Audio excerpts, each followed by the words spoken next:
Buff Nation, what up? BWB, my bandwagon buffs. What it is, what it does, and what it's gonna be. It's your man's Harry Billion. Family, welcome to the Liberian Perspective. Do me a favor and hit that subscribe button. Make sure to give me the thumbs up. And don't forget to hit that bell notification so that you can get the videos as soon as I upload it to YouTube. But family, I gotta go ahead and get into this live stream real quick so you know what time it is. Let's work. And work, the Buffs about to work, baby. Woo-hoo-hoo. Oh, man. Welcome to the live stream, guys. Everybody's counting us out once again. Once again. Tell me where you're watching from. What time is it in your town right now? It is 3:46 right now, New York City time. This is going to be a really good game. It's going to be a very good test for us moving forward in the season, guys. I don't understand why everybody, I don't understand why people want to count us out every single game. All they're saying is this is a fluke. They're still saying it's a clown show. Y'all going to find out today if this is a clown show or not. Y'all going to find out. Where y'all watching from? Who's on here? Holler at me. Billy Ray Williams, what up? Patricia McGee, what up? Kawale, what up? Larry R, what up? Rich Netherland, what up? Or Rick, not Rich, Rick. This is the impossible team. We're not supposed to beat this team.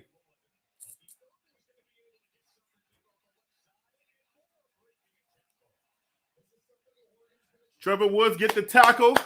Trevor Woods with the tackle. It is first and 10. So far, so good. We're tackling. Buff off. What up, baby? Holding.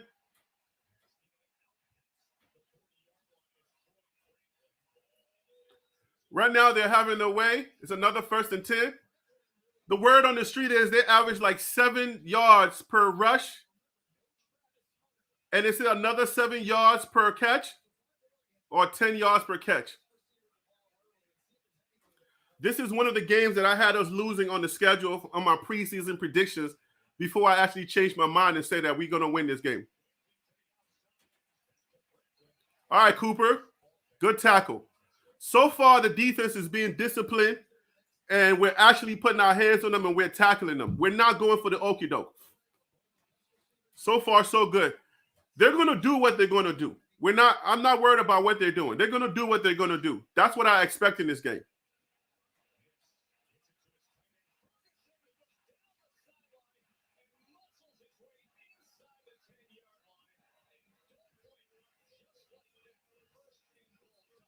First and goal. Homeboy low gas. There's a flag on the play. Homeboy looks gas. The fourth quarter. Take that back. There was a holding call, 10-yard penalty. We're taking it back. They're already looking gassed. The tight end looks gassed. It's 2:47 in Texas. What up, Dewana? Patricia, what up? Skull Buffs, baby. Right there, the hold. But that was not the first hold, though. There was another one over there, but I'm going to call all of them. It's 1st and 14 on the 33-yard line, I think.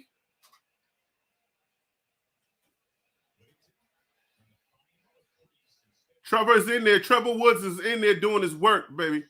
Trevor Woods. I'm counting 2 tackles already for Trevor Woods. Man, I don't know if you guys can, Kawale, I don't know if you guys can hear it in my voice. I'm still dealing with that, whatever that virus is. Wild Dog, what up? So I gotta take it easy on this one, guys. I can't be screaming crazy. Balls out.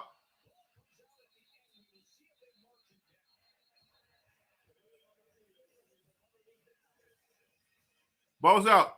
So far, the defense is being exposed, but we're gonna be okay. They're having their way, and I expect this to happen. I expect them to move the ball.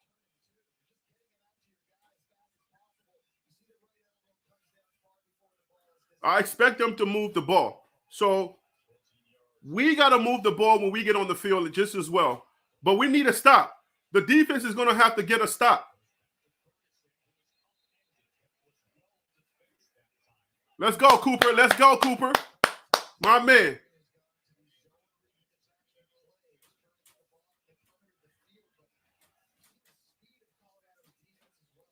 People always pretend they're acting like these teams are so. I mean, we can't even stay with these teams. It's like their mentality, the way to be thinking, like this is a gimmick or something. It pisses me off for sure. All right, man. We're going to have to stop some of those catches. Right now, Bo Nix is just having his way. So we're going to definitely have to stop some of these plays.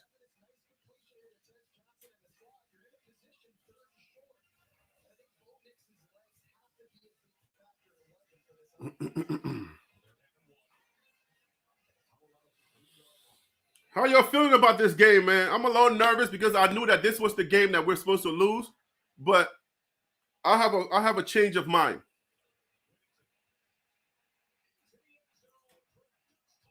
Touchdown, let's go first. No surprises here.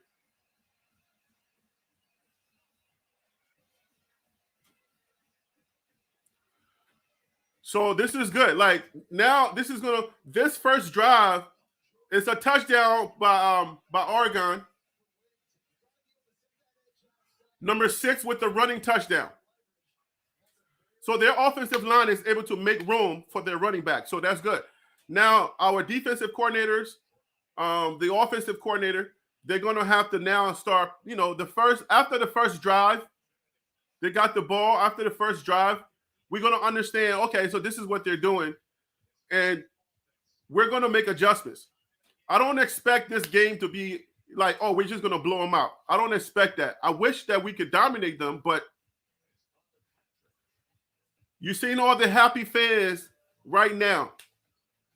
Just wait to the second half. If we can hold them to just a few scores in the first half, in the second half, you're going to be seeing their fans with their hands on their heads. Just watch for that.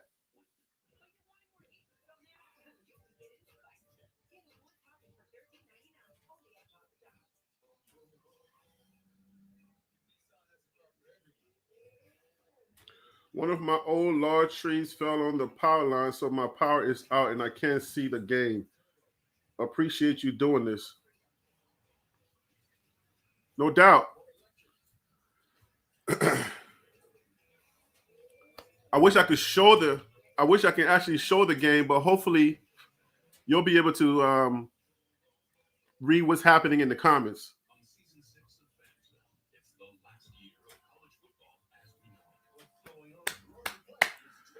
So we got next as 47-21 Ducks. Okay. I say flip it around, and you'll say Buffs. Yeah, the defense is. I mean, yeah, the defense is. The defensive line it needs a lot of work. We've been saying that the defensive line needs help, but I mean that first drive is the first drive. That doesn't mean that they're going to be able to do that the entire game. That first drive, you got to keep in mind the defensive coordinator's job is to doesn't know what's going to happen. We all saw tape. They saw all the tape, but they don't know how Bo Nix is what choices that he's going to make. So that's one thing we got to keep in mind, that the choices that he's making are based. We're gonna pick up on the choices that he's making.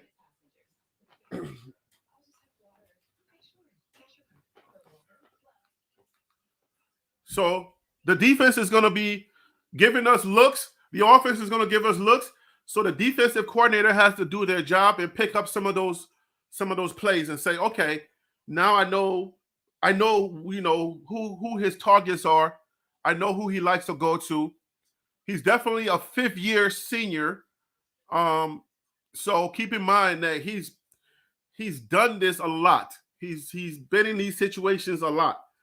It's like basically playing against an NFL quarterback. So it's all good.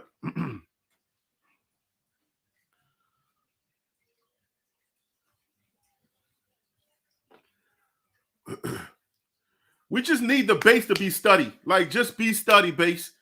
Just understand that this is not supposed to be a blowout game for us. We're not supposed to. They're supposed to blow us out by 21 points. All right. But just keep in mind, we got a team this year. This is not your last year's team. I need the constituents to believe in the beginning. We got to believe.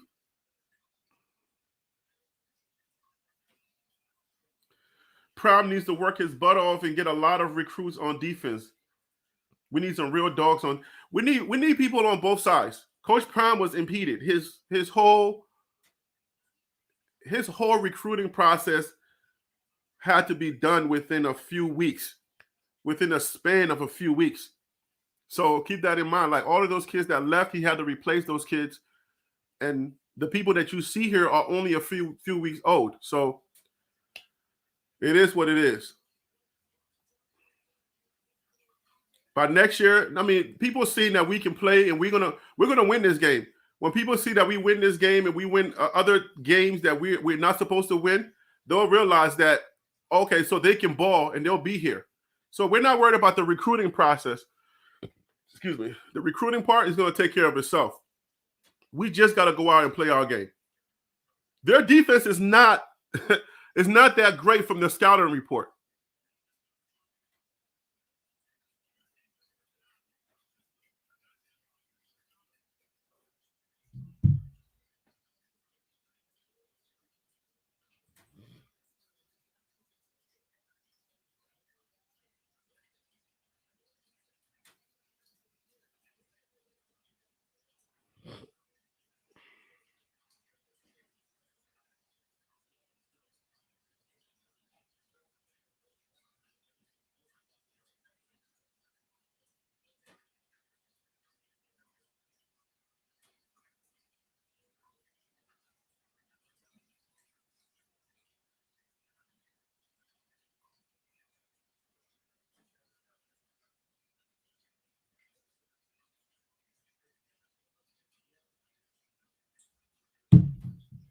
All right, so we're 3 and out. 4th and 11, we're 3 and out.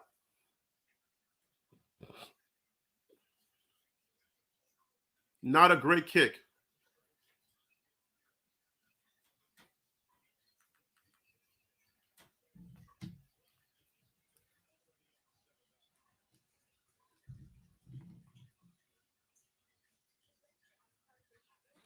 Is that a duck on my wall? No, that's the StreamYard logo. StreamYard has a duck. The irony, right?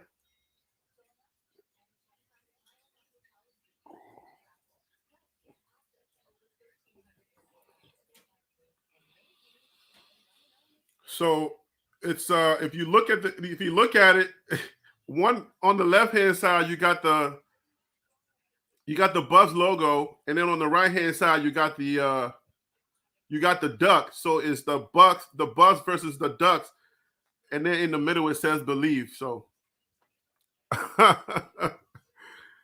it's always got to be that one person to point it out, right? Woo-wee. We're gonna be okay. Constituents, please remember, it's gonna be okay. Just believe. These boys are gonna play.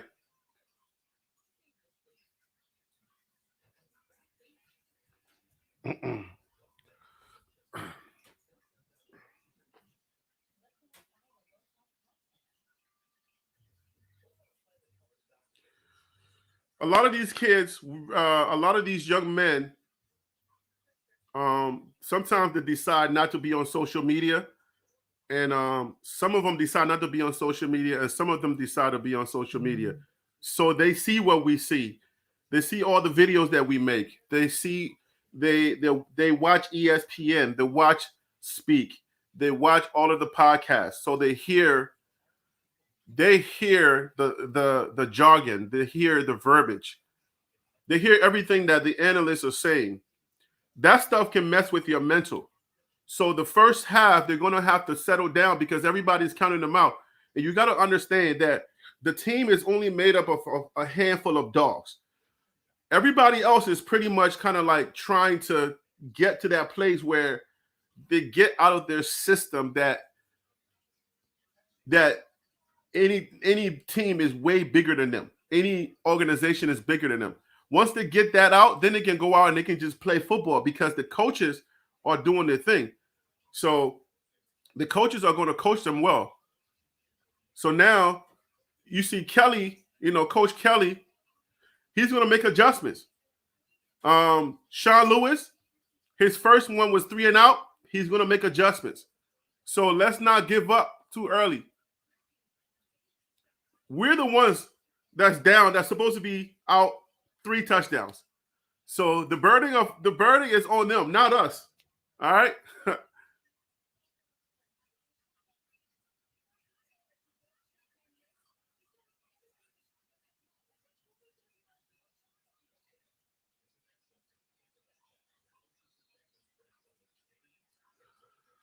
Now the defense got to get some stops. We already seen what they did the first drive. So now the defense should make the correct adjustments. Okay, they're not making no adjustments. So they're still running the ball. They're still running the ball at will. We gotta make some quick adjustments. Like, it's gonna be a long day for us if we don't make these adjustments like right now. They're averaging 7 yards. This is the scouting report. They average 7 yards on the run. So we got to make sure that we can eliminate those 7 yards, at least slow them down a little bit, because we cannot let them go up 21-0. If that happens, it's going to be a long day for us.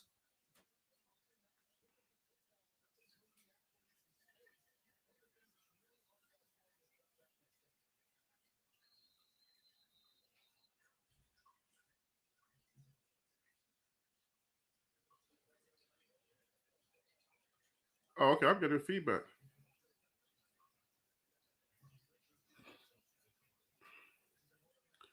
I have myself in the background. I'm like, what am I hearing?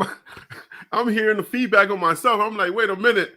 Somebody talking in this house? I prayed over this house from top to bottom. Don't play with me, boy. What? It's 2nd and 8. First quarter, 7 minutes to go. Good tackle. Yo, Cooper's balling. Cooper's balling.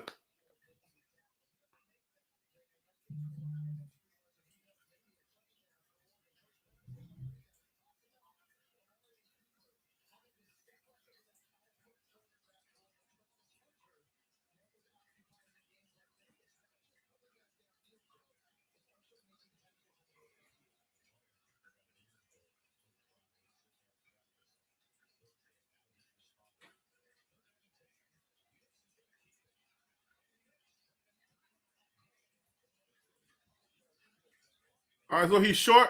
This might be a field goal coming up. 4th down.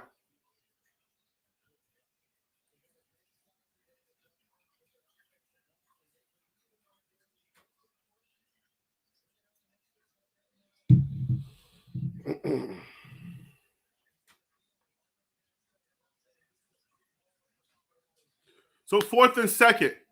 They believe that they can get this, and they've been averaging the yards. So I guess they're very confident they can get this. But if we can get this stop, this will be a good thing for our defense. They got it.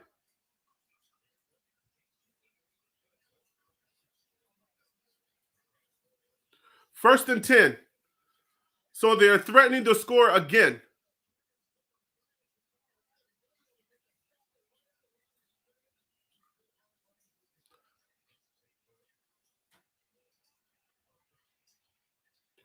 Yo, their offensive line is destroying us right now. This is every run is almost like the scouting report. It's like they're getting 7 to 8 yards on every single run.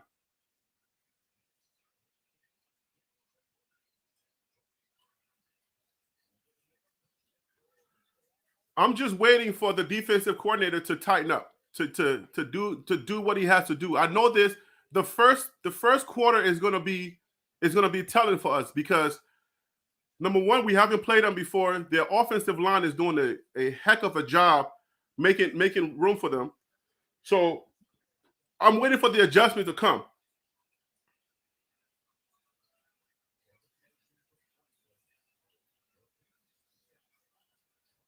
Get them down, man. Get them down. What in the world? Let's get them down.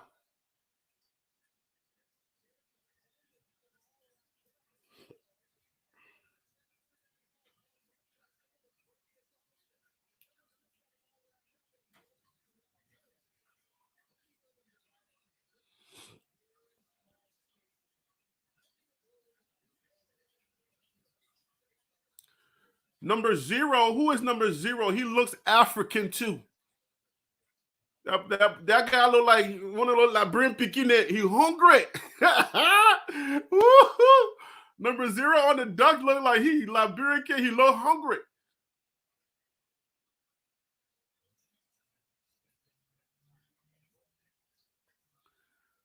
That Pekin eyeball look like he got red eyes. Like but not today. Oh man.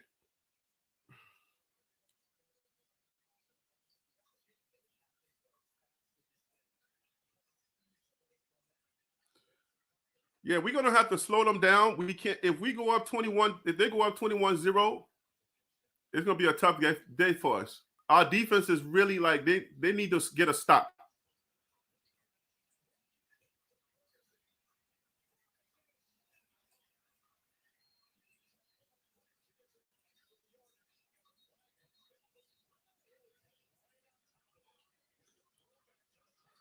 The one thing that we cannot do is continue to tackle them up top.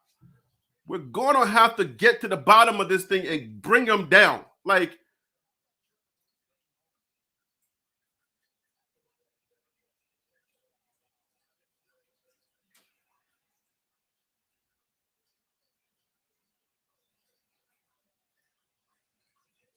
unnecessary roughness.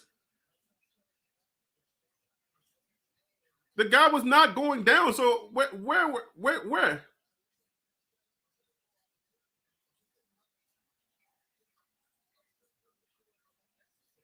That's unnecessary roughness. That's the call. Unnecessary roughness on that. They're both bumping into each other. All right, defense. Come on, y'all. Let's stop number 0. He's a problem.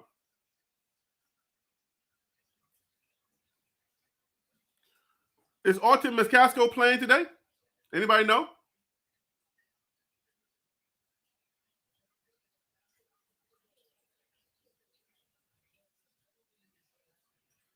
So far, all the penalties are on us.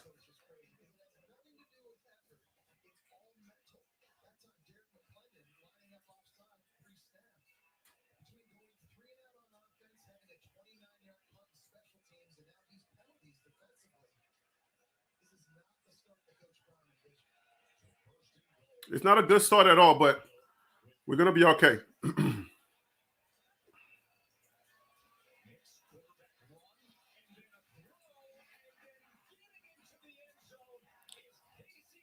That's another touchdown.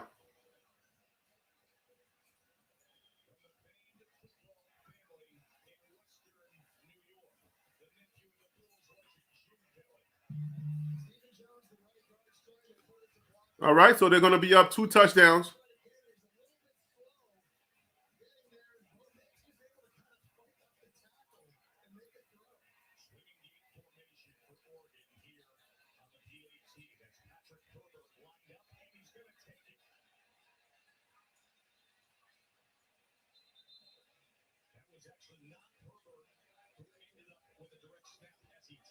All right, so the 2-point conversion failed, so now it's 13-0.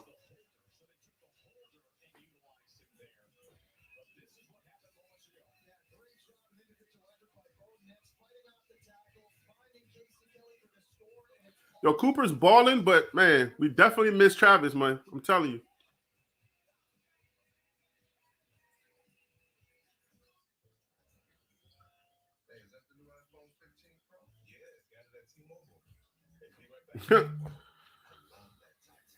Jay Wollo, come on, man. This game is over. Come on, bruh.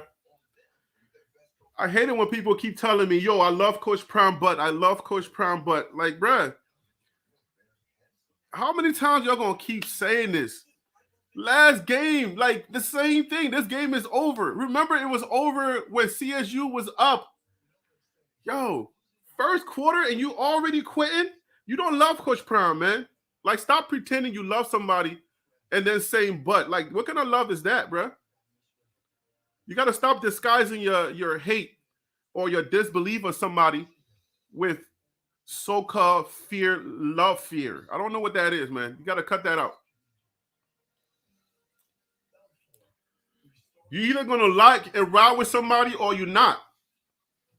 You don't believe in this guy. Just say you don't believe in him. It's all good. If you don't believe him, you're just going to be one of those fans that you're hanging around and you're wishful. It's okay to be a wishful fan, but don't say I believe and I love Coach Prime. You can't love somebody and not believe in them. Man, if you love somebody, if you love Coach Prime but you don't believe in them, I hate to know like the people that's really in your life. The people that's in your life, they tell you, yo, I'm about to start a new business, and they tell you their secrets. Boy, I fear for the people that are in your life that you really love. If you love Coach Prime and you keep saying, I love Coach Prime, but this game is over in the first half, that's not love, bro. You admire him, but you don't love him. Just know that. The people that you actually know, you're like, hey, yo, I'm starting a new business, man. Yeah, I want to start this lawnmower company. Yo, what do you think, man? I mean, I love you and all, but the last business you started, yeah, it ain't go so well, so I don't know if you can do it. I don't think you're going to be able to do it this time.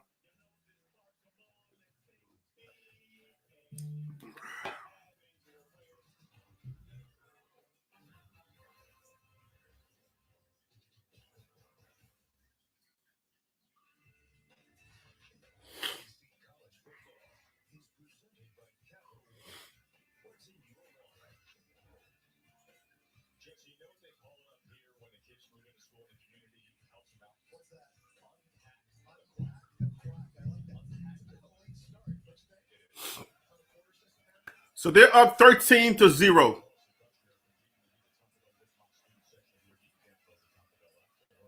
We're gonna be fine. Yo, Wesley, Dominic Wesley, man, that's true. We gotta stay focused.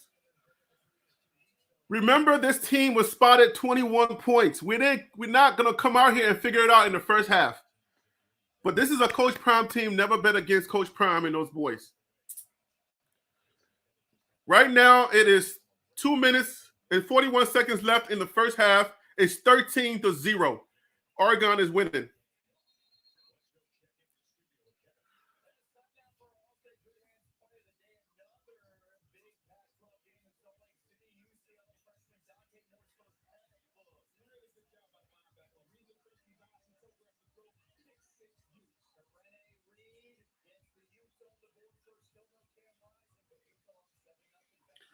So right now we went 3 and out. We couldn't move the ball. Their first 2 drives, they're able to move the ball unimpeded. Easy for them. Our defense has not come to the game yet.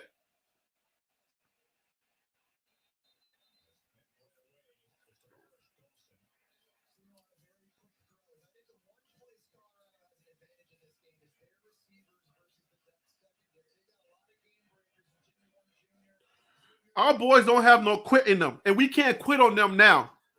If you're wishy-washy, just don't tweet. Don't send out nothing. Don't. If you are a Buff fan or you call yourself a Buff fan, don't speak.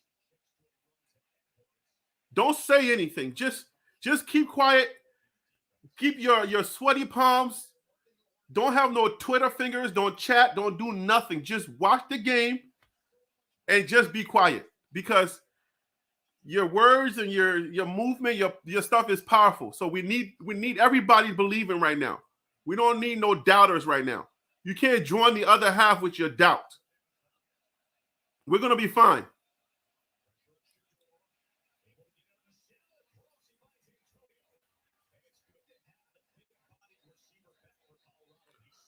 All right, so Antonio is back. Number 4, he just caught it. If he had Jimmy Horn's speed, he might be gone for that.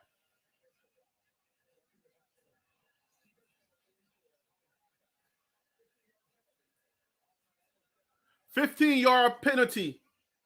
Automatic first down. Roughing the passer.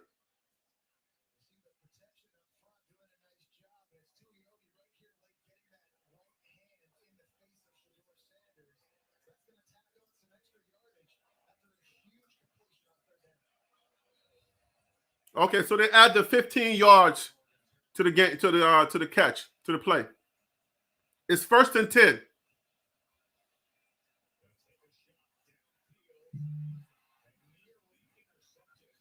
It's almost intercepted.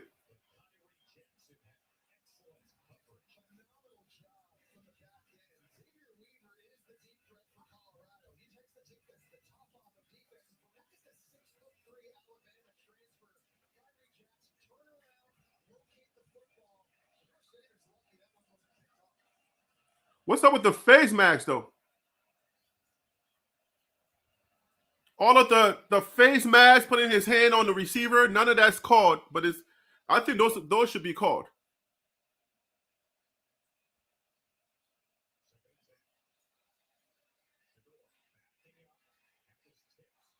The ball was batted down. It's coming through.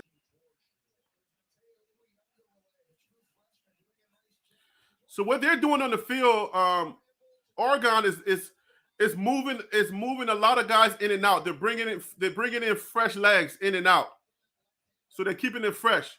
That's one thing that I'm noticing in on their line, on their defensive line.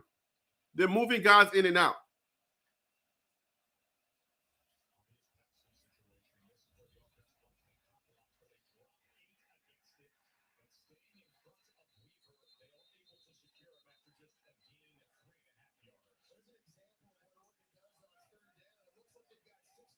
All right, now it's 4th down, and our punting crew should come in.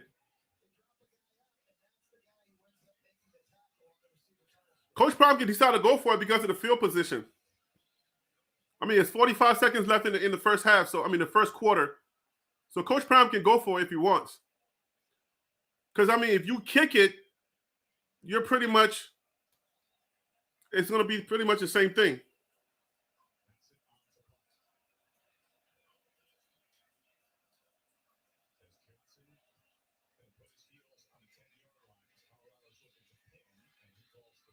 All right, so the kick is on the 10-yard line. So far, Oregon. I know y'all want to get on me. Y'all think I just call it Oregon because of the way that it's spelled. But Oregon is only in American, verbiage that Oregon is Oregon. GON is Gen, and G. Anyways, you know what? Oregon is scoring at will. Every drop they've had so far, they score. So our defense has a really hard task right now for them. We believe that the offense is gonna figure it out, but so far the defense has no answer. So it's a little tough right now to say.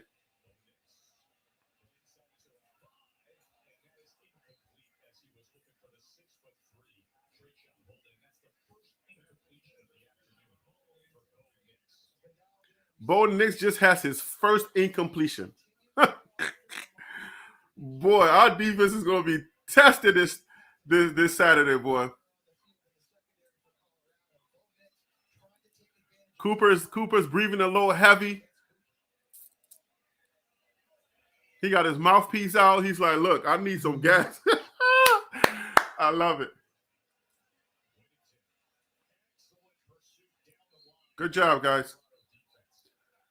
So I guess on the scouting report, these guys, you can't tackle them. They're hard to tackle. So they're going to have to figure out a way not to grab them up top, because that's a lot of the things that they're doing. They're tackling up top and they need to get low. If Colorado can hang in there second half, I believe our conditioning and our resilience will bring us through this game. I truly believe that. He knows better than any GPS, and he points you in all states' direction. Go all the way down the road, past the big freeway house. Take the next exit. You're not from around here, so you don't know the back roads. I don't want to be late for the party. I'm going to save us 5 minutes. Some people just know what road to take. Or on the fastest route. Those are the people who know safe drivers save 40% without safe. The true fans are not worried, man. Casey's not worried. David Portnoy's not worried. I appreciate you guys, man. Thank you guys for not being worried. Because, I mean, when the team comes out and you got all the scouting reports and you know their quarterback's good and you know that their receivers, their entire core is good, you're going to figure it out. You see what I'm saying? It is early. April is early. That's right.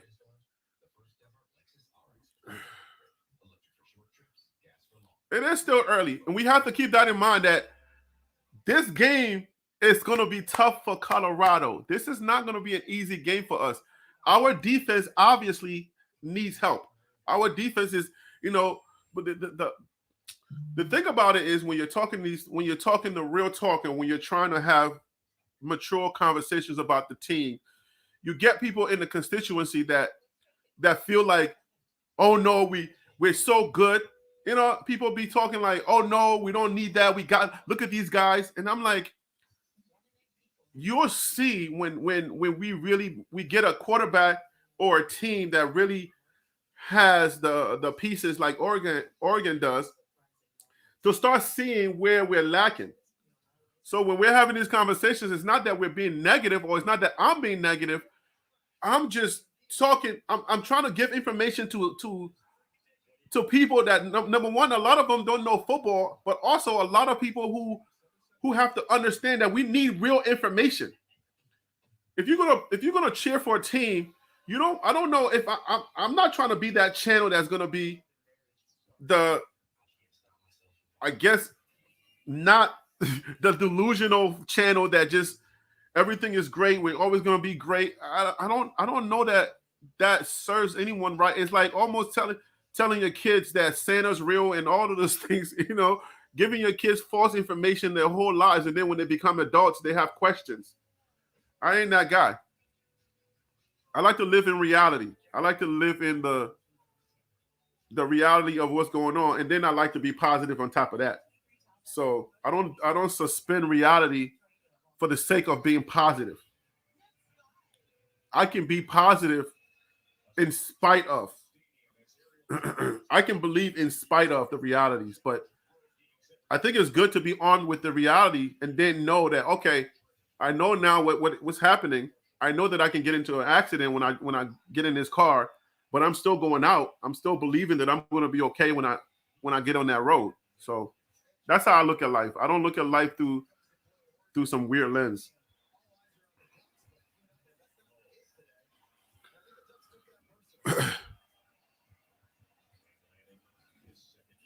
It is 3rd and 12.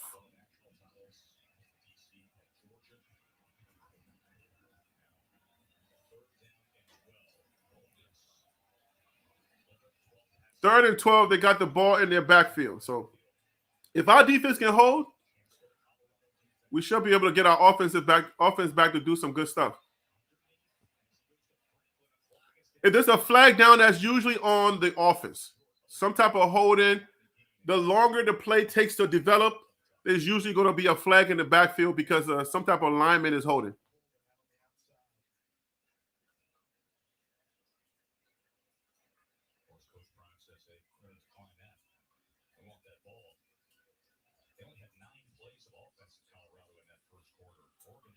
If he declines that, then we get the ball, or at least they get the punt.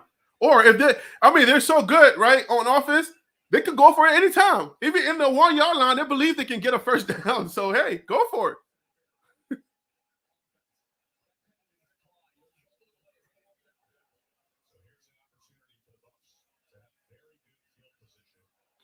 If they kick it, if they're gonna punt it, then we get good field position. Stick in there, Buck fans. Remember, our staff, they know what they're doing. Stick in there. Do not panic. Don't push the panic button ever. I tell you guys on every live stream now. Don't panic. The fake thing. I told y'all. What did I tell y'all? I knew it.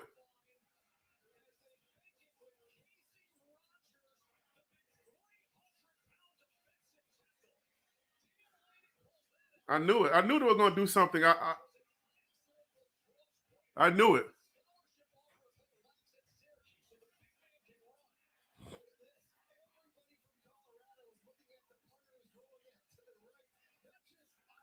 Is that number one? Is that Kwamani?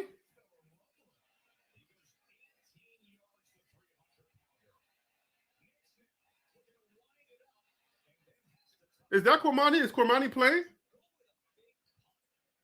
That's what I said. I mean, they got so much confidence. They can go for it. These guys are making 7 to 12 yards every play. So why kick it? I wouldn't kick it. Even if I was on my first yard line, I'm going for it.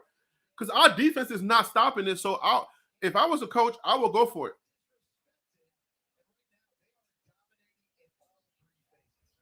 Yeah, they're dominating right now. That's for sure.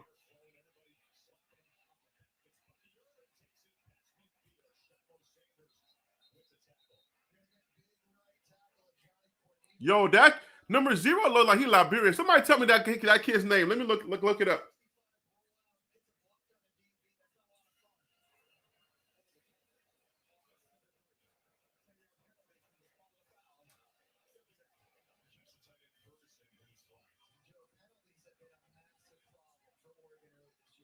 Okay, so Oregon got a penalty. They're bringing that back. Yo, number 0, man. I gotta look at number 0 for Oregon. That kid is Liberian. I bet you. What's his name?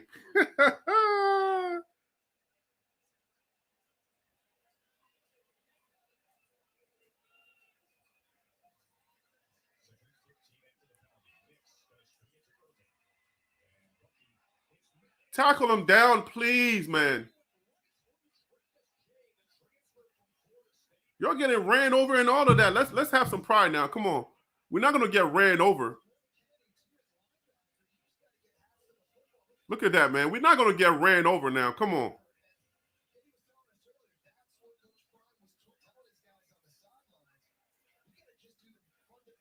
That's what I'm saying. You got to wrap that guy up. You can't go down with your shoulder. They're not going to go down. That was in the scouting report. I got that on my YouTube channel. We got the scouting report. We knew that. They don't get tackled down by just hitting them with their shoulder. You're going to have to wrap them up. Another penalty on them.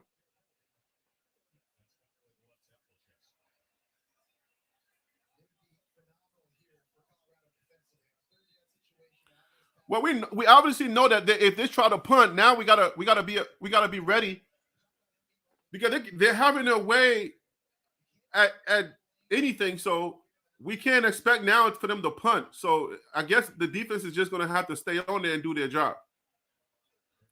Defense is going to have to be special team. Wrap up. At the end of the play, I think that was a face mask on us.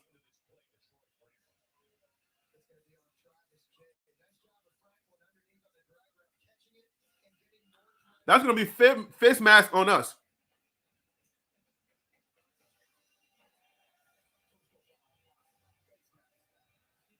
I knew it. 15-yard penalty added to that play. It's a face mask.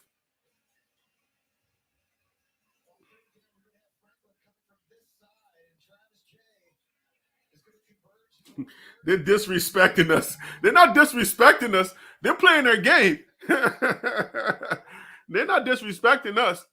They're going to play their game, and we're going to have to show up and play. We're going to have to find it, man.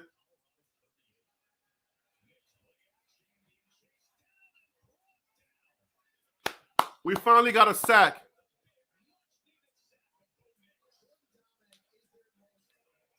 He doesn't get sacked that often.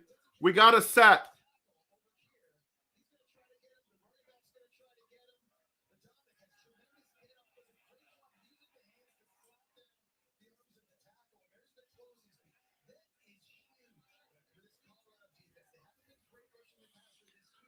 We got to get him down. If we get him down a few more times, we're going to be good. Now we put that fear in him. We let him know that we can get at you and we can get to you, and we'll put you on the ground.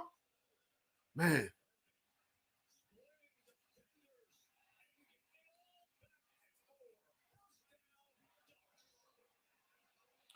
Number 0 is killing us. He is having a field day. That kid is having a field day. Our defensive line, as y'all can see, it is being exposed right now. Shiloh with that smackdown. Get hype, Shiloh. Get hype, baby. I need energy on that defense, baby. Y'all do something, start getting your momentum up. Like, yes, Shiloh. I can always count on Shiloh to be ready with that energy. The rest of the team, man, something start happening, they start getting a little bit, you know what I'm saying, a little bit lackadaisical. But I mean, Shiloh always come with that energy.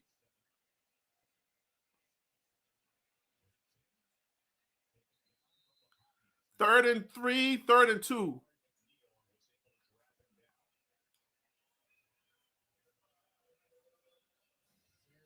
Third and 2, guys. 9 minutes left in the second half. 9 minutes and 50 seconds.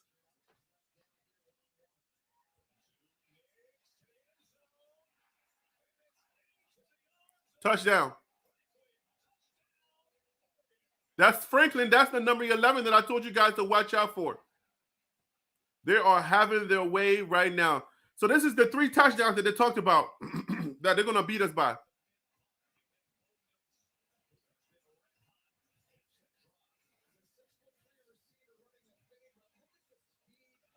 Yo, who's number 4?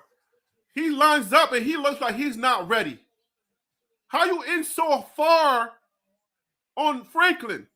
How are we not giving Franklin a little bit of room to be able to adjust? He makes one juke and he's already past you. How are we playing him so tight? Did they not get the scouting report on this guy? Why are we playing him so...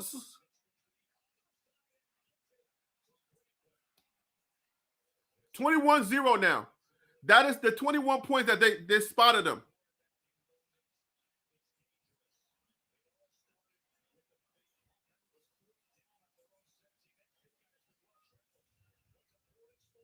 So they've made true on their 21 points.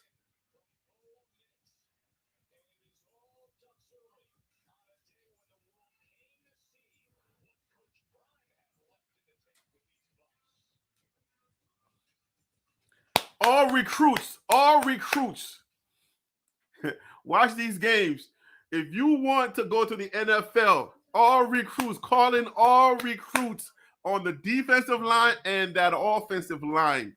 If you want to go to the NFL, Coach Prime is going to put you in position to go to the NFL. If you want your NIL deals to be good, please come to the Buffs. You see what's going on right now. If you're watching the game, you see what's happening right now. Okay? We need help on defense. We need help on that offensive line. If you see what's happening, that's what we need. So if you are a dog and you out there, please come to Coach Prime. Okay?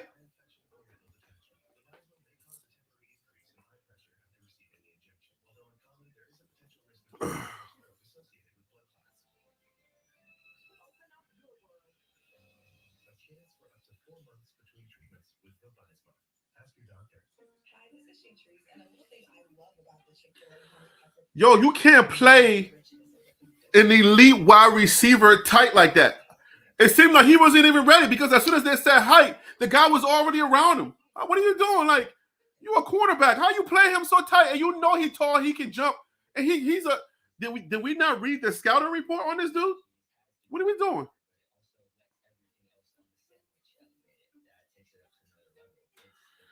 Yo, Jay Wolo, it's not that you don't believe, but you're don't you know? Stop tweeting, bro. I'm not saying you don't believe, but your belief system got to be based in something. You give up too early. You the same dude that gave up when CSU was winning, and then we came back and won. You're doing the same thing again, bro. You're doing the same thing again. You too wishy-washy, man. That's not how you roll. I would never, like, bro, if I'm going, like, I'll just give you this example, man. If I'm going out and I know, like, we having a guys' night out, and I'm going out, bro, you would never be a dude that I want to roll with. Because you that type of dude who just like, yo, you see two big dudes and you ready to be like, bro, we out. Like, you be the first dude out. Son, I don't even know you, and I see your character, bro. Like, dang, bro. You too quick to tap out. I would never go anywhere with you, bro. Never. Man, anytime there's smoke, man, you be like, anytime there's some type of smoke, you like, I'm out. Like, nah, bro. This game is not over. This game is not over. 21-0. It's 21-0, but this game is not over. On a Coach Prime team, you got to believe all the way to there's no time left on the clock. They're going to find it. Wait.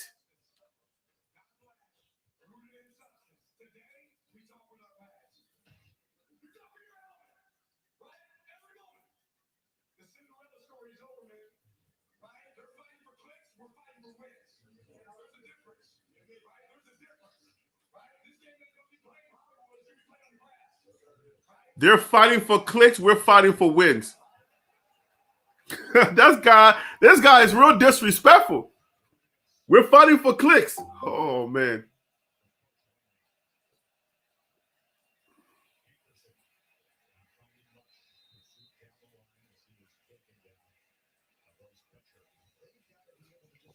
We're fighting for clicks. They're fighting for wins. Ayaka. Eba. Let me put this. I don't know how to put this in American English. Eba. Aya. Woo. Coach Pound, come on. Second half, you better come out light it up. Look at Shador holding the ball too long.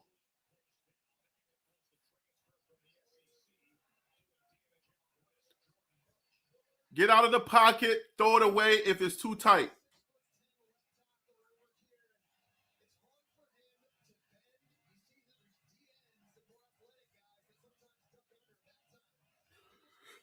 Excuse me. Let's go, Buff. Let's go. 3rd and 18. 8 minutes left in the second half. 21-0. We're still in this. We're good.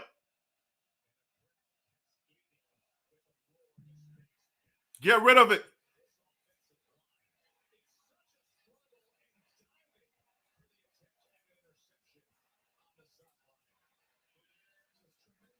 It's 4th and 18. We're out of here. We're still in this. We got to figure it out. I believe the coordinators will figure this out. Right now, we have no answer either on offense or on defense. They keep disrespecting us, saying that we're playing for clicks and they're playing for wins. Okay.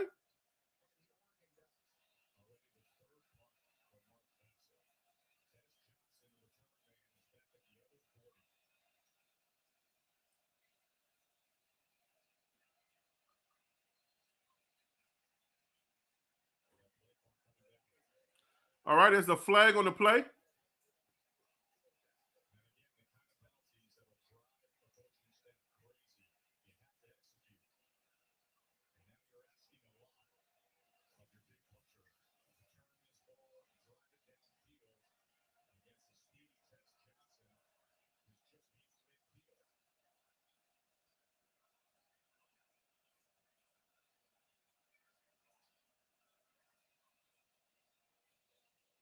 All right, he gets the kickoff, so that's good.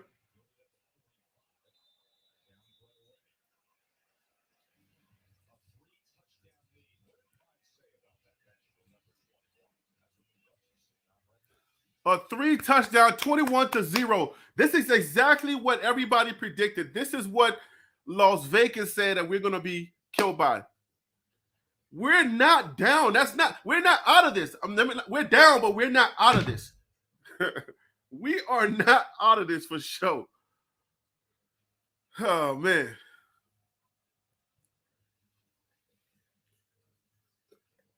Like the defense has to find a way to get some stops. If the defense can find a way to get some stops, I know that Shador is going to put up some numbers.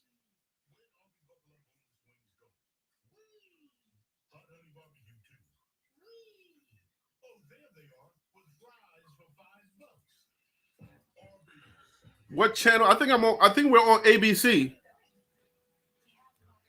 In New York for us. Well, yeah, I think ABC is ABC.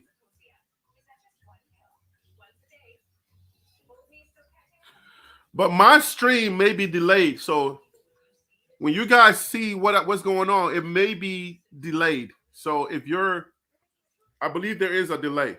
So if you're getting if I'm saying the plays and you're getting the plays at a different time, is because of the stream. The stream is delayed. So like right now, what I'm saying right now, it's 4:42 my time. So I know when you get this, you're going to hear it in a delay. So that's probably what's going on.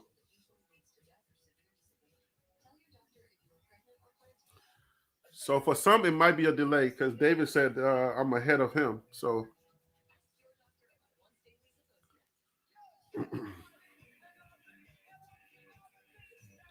okay, just a couple of minutes, a couple of seconds. I mean, okay, so not too bad.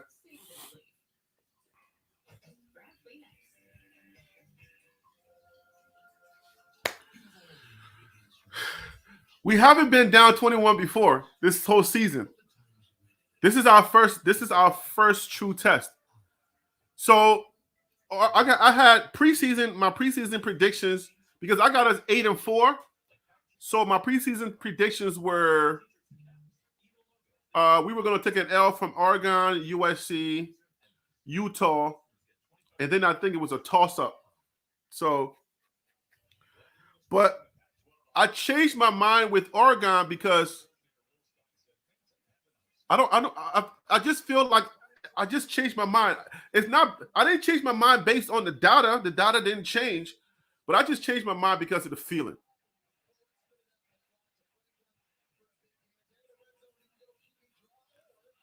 I just got a feeling that these boys are going to show up. So that's why I changed my mind. I didn't change the data is still the same. The information that I had preseason from the sports writers and all of those people that I was getting my data from, the data is still the same, but I feel I feel different. That's just how I feel.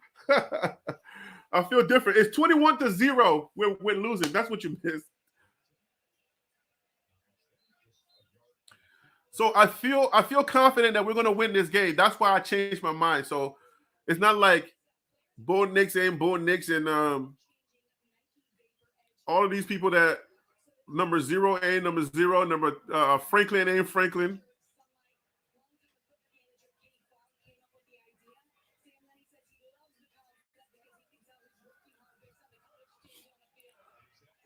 Interception. Here we go.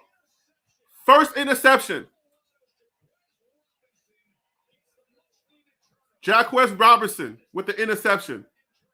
So Colorado got the interception. Now we got to turn this into points because Bo Nix doesn't get intercepted. He is the quarterback god. He doesn't get intercepted.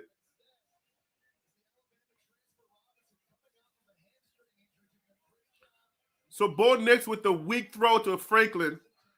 If Bo Nix is able to toss that ball a little higher, Franklin is so wide open, he goes and scores. But praise God. Thank God. Lord. Come on, Shador, do your thing, baby. They're going to figure it out. They're going to figure this out.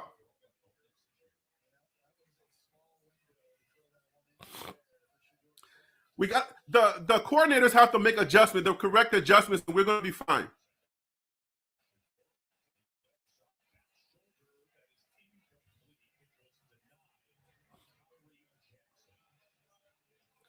Tavares is being played real tight. 3rd and 4th. Look at the holding. Look at the holding.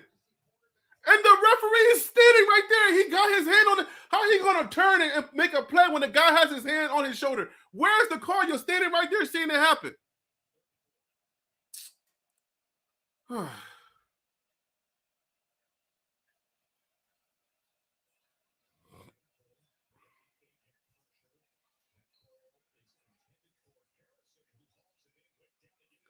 Harrison with the first down. 1st and 10.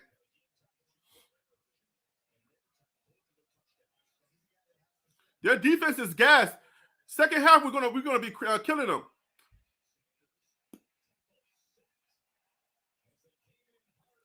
There's never a run play.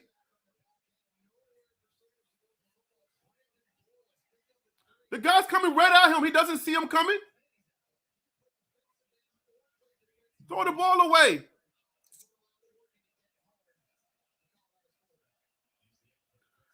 They got the sack, 2nd and 17. Those balls, Shador got to throw those away, man. Like, come on, bro. Throw them away, bro. Get rid of it.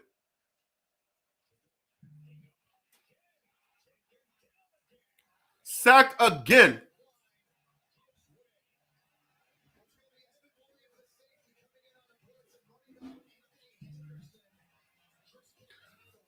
The offensive line is giving up, letting these guys get in there too quickly.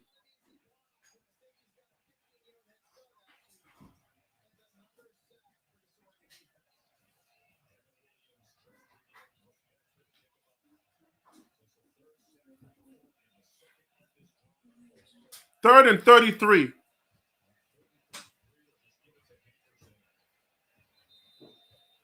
Third and 33, and then we finally have a run play. Can we please just get a decent run game going?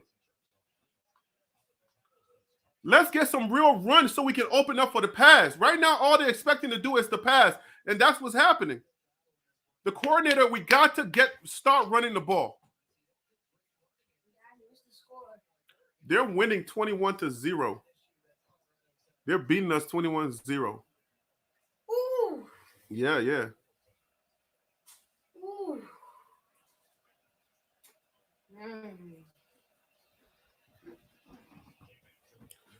Isn't that rushing the kicker?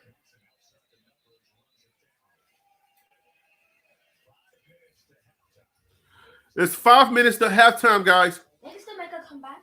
Oh, yeah. We're going to figure this out in the second half, but we need to make a lot of adjustments. How is it that bad? The defense and the offensive line. Whew. Man, this game is tough, boy. I tell you. It's tough to watch right now for us because our defense need to make some stops. We got the interception, and then we got the sack. So if we can do a few more of those things, we're gonna be fine. Yeah, Shador right now. Oh boy, that boy's being sacked. Whew. Man.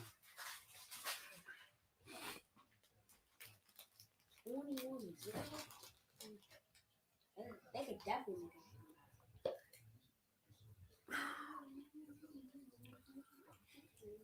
So I think the way that I look at it, I think like they're good in the first half. So the scouting report, they're good in the first half, but they struggle in third and fourth quarter. So, but that's when we're strong. So if we're able to, right now they're playing their game. You can't be don't be doing that right now in my ear because you distracted me. So if they're able to do what they do, but we're able to do what we do, then I believe we're going to be in this game. But right now they're stopping us from doing the things that we do well.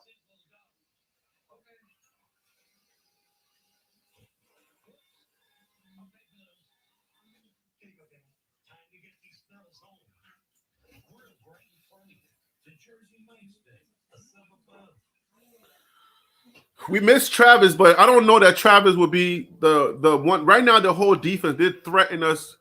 They are like they're passing the ball around. It's not like one area of the field that they're targeting. Yes, Travis would have made a difference, but at this point, I don't know that Travis would have made a big difference, been a big factor based on what I'm seeing, based on what they're doing. So Travis is cool, but it wouldn't have been a big difference right now.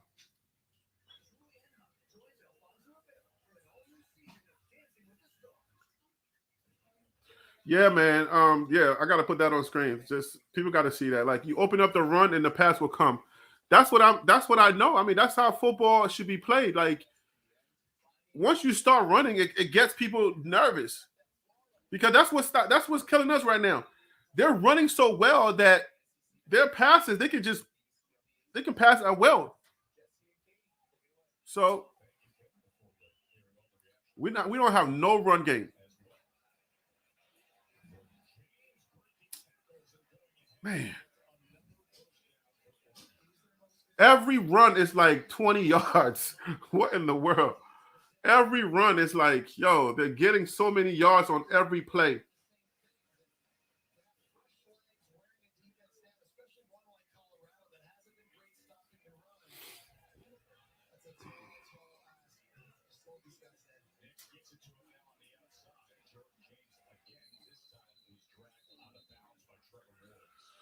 These guys are very hard to tackle. They're very hard to bring down. They're very physical runners. They're very physical receivers and running backs. They're very hard to bring down.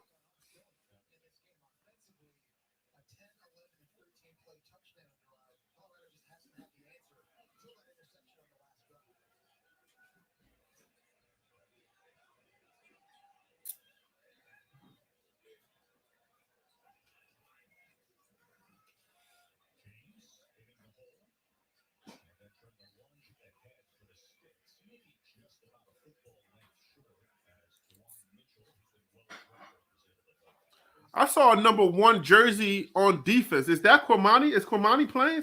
Can somebody verify that for me?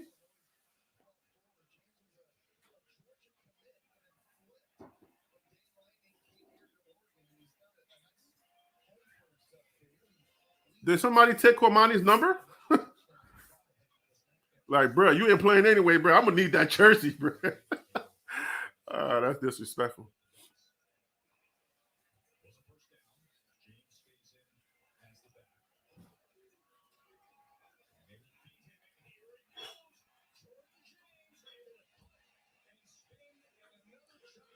Bro, every single run play is like 20 yards, bro.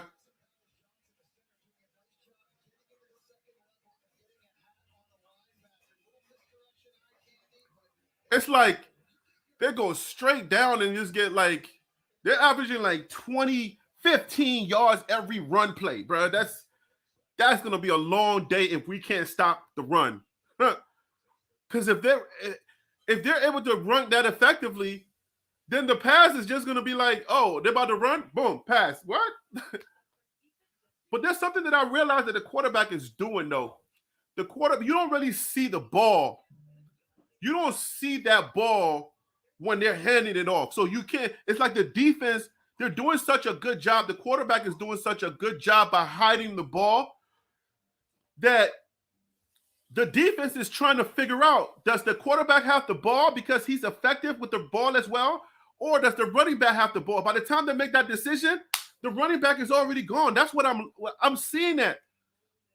Like, hopefully, maybe I don't think that the coordinators have that kind of vintage point, but I really hope that they can pick up the like. Don't they have iPads and they can see what's happening? Like they have video feed or something, they can see what's happening. They need to really see that the quarterback is really holding the ball and he hides the ball in the arms of that running back. So it's really messing up the defense. And the running back, he does such a good job with like hiding the ball to really disguise the ball that it's affecting the defense. The defense can't figure out who has the ball. That's a very important point.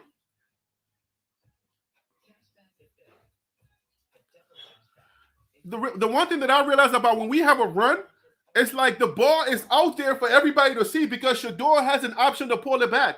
So it's like he got the ball out there waiting all day. And I'm like, bro, let's hurry up and let's do a real run play. Stop doing these options.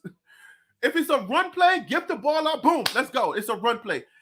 It gives the running back opportunity to make a dodge. But if there's no if you got the ball out there and it's hanging out there, everybody can see the ball. Like, oh, something's coming. Is he going to keep it? Like, those little things are going to change. Hopefully, they can pick those things up and they can make that adjustment because they are really effective on hiding that ball. And I can see the defense is being exposed, like just not figuring out who has that ball. And if they can figure it out, then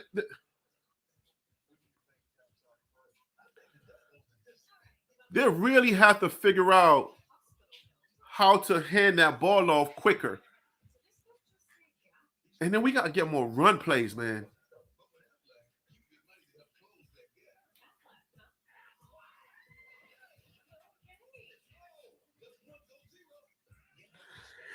Excuse me.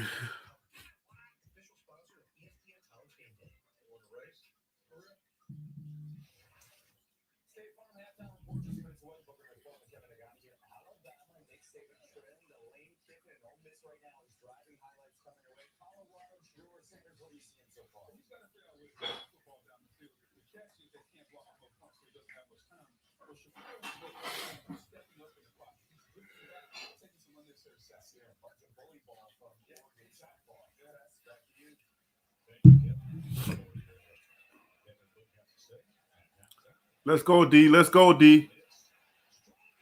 It's over. Man, that's crazy.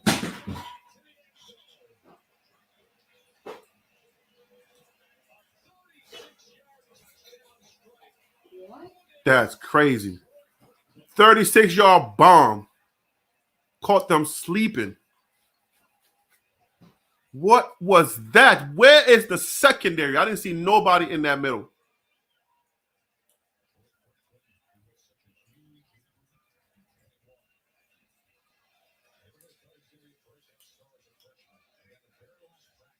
It's going to be a long day for these boys.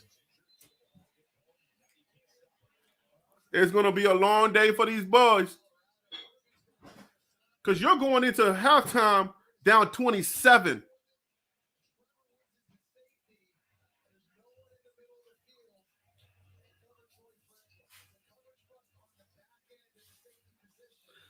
So, Kyle, are we talking about next year? Are we talking about now? This is the game we're talking about. What are you talking about? We're talking about today. We're talking about this game. I ain't talking about how many years Coach Prime is going to be around. Like, I'm not talking about that. I'm talking about this game. I'm commentating on this game. They're a group of young players. Yeah. Yes, we know that. But we're playing now, though. So in a few years, we're going to get some players and be all right? Yeah, of course. Isn't that the thing? That's what we're talking about, right?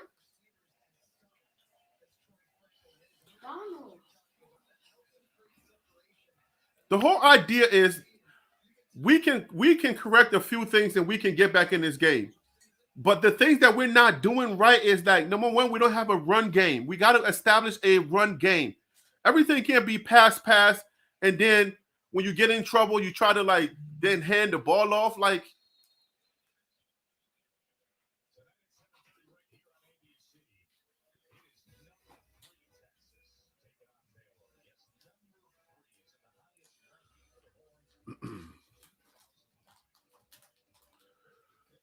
we're going to believe until there is 0 time left on the clock. We're going to make adjustments. We're learning a lot. We have to figure out, because we haven't had such a good quarterback that's throwing the ball that's so accurate that can do what he's doing. Right now, Shador has not played his best game. So usually in the second half, we come back and we pick up the pace. But Right now, we have no answers for anything they're doing. We have to make adjustments right now.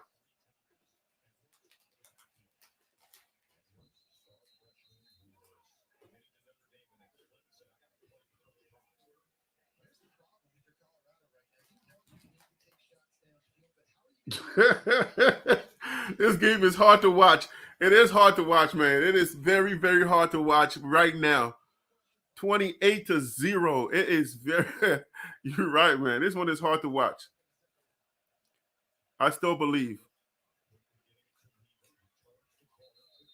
Whoa.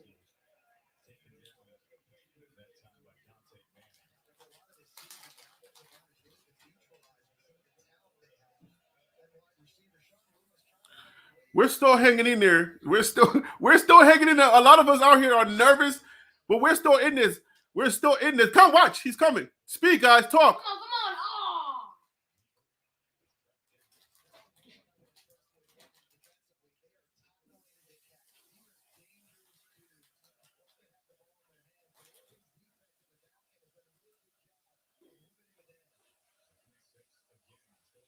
It's all good. It's all good. 3rd and 6. That was a bad pass. That was.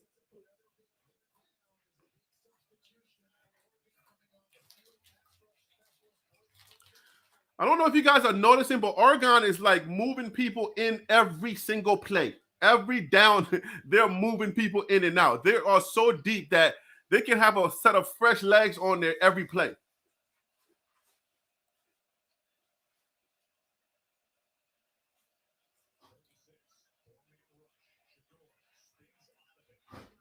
Throw it away, Shador, man. It was 3rd and 6. It was 3rd and 6. You can't be losing yards on 3rd and 6. Throw it away. Don't lose yards because now we got to kick it.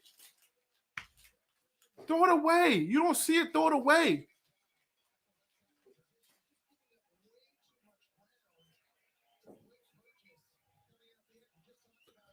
Yeah, man, you can't.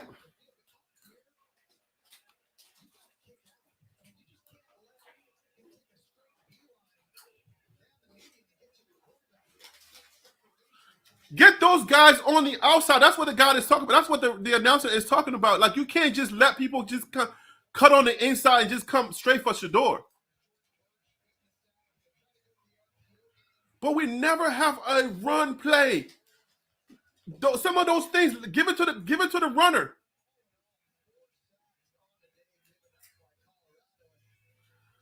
No run play whatsoever. Why we can't run the ball? What are you afraid of? We see them playing the pass because there's no run. Start running. What happened to the whole, we're going to be a run offense? What happened to that? Come on.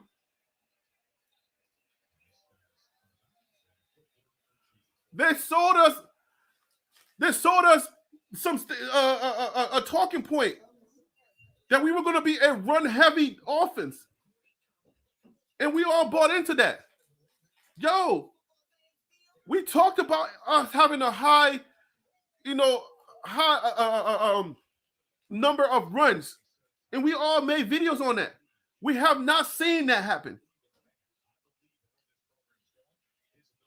In order for you to help Shador, for those wide receivers to get open, you have to sell the run. There's no way you every down they're going to think that it's a pass, and they're going to keep rushing. They're going to keep tackling him. Yeah. You got to help Shador, man. Shador needs help out there. You know what I'm saying? The line is not holding up, and there's no variation in play. Now the secondary is nowhere. Now it's just the guys just picking them off now. Now they're just doing whatever they want to do. Because now their psyche is thinking, well, we don't know if the guy's going to keep it. He's going to run it. So now they can just throw the ball now it's easy for them. That's why you establish the run in the beginning of in the first half. In that first quarter, the idea of the run, them establishing the run, is giving their offense an ability to throw anytime they want. That's why it's so important that we establish the run.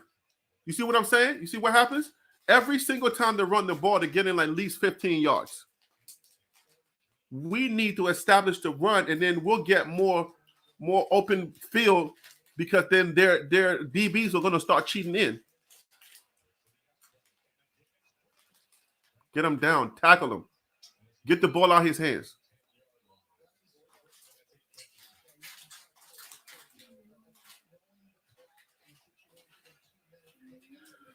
All right, 20 seconds. Here we go. Wait, 20 seconds for the next quarter? To halftime.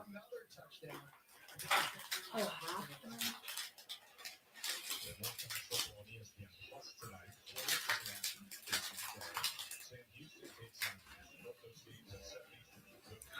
Yeah, this is a very good learning experience. I'm gonna put that up because like sometimes you need to know what you got. Like you need to know who's. I mean, you got players, but you need to know what's what. We come in here. We know Shador needs for us to really play these really good teams like Oregon or USC, and these teams that have good line that protects their quarterback. Their quarterback is really if their quarterback is really good. We need to know who we have, and sometimes you need these type of games to know. Oh, okay, so this is where we're lacking, and who's going to step up. So whoever steps up is who we're going to stick with. Who's really strong that's going to really show out in this game in the second half? Because right now it's 28-0. We can't find a way on offense or defense.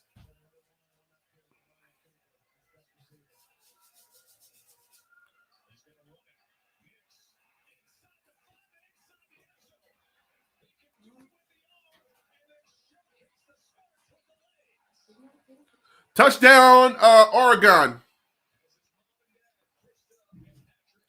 34-0 right now.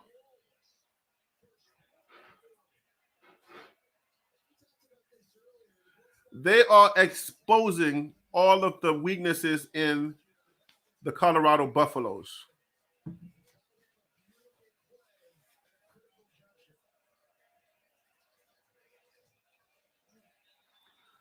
And right now, what it's feeling like, it feels like the okay, so it's 35-0.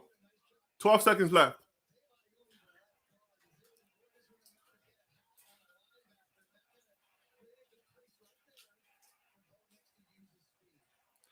So Bo Nix right now is making his case for that Heisman. This is what he had to do. This is what he had to come in here and show for that Heisman. So, and Shador cannot find his way. So if things work out this way right now, Shador's name is going to drop from that Heisman race. It's going to drop pretty significantly because right now there's nothing. He's being sacked every single second to get an opportunity. And we got to find a way. We got to find a way to protect Shador, and we got to find a way to run the ball. This game is by far not over. I mean, it is going to be very tough to come back from a 35-0, being down 35-0 in the first half. It's going to be tough to come back because all they got to do is just sit back and just and then they come back, sit back and just play the pass, and the game will be over. So it's going to be very tough. But if we don't establish the run, we don't stand a chance, bro. We got to establish the run because they know what's coming. They know Shador's going to pass the ball. So all you got to do is just play. You got to play the wide receivers. You're already taking out our top wide receivers. You're playing them real tight, and then there's no run. So what else we got? What do we have to I guess contrast the pass game? Nothing to contrast the pass game. Yeah, guys, let's go to the locker room and let's figure this out.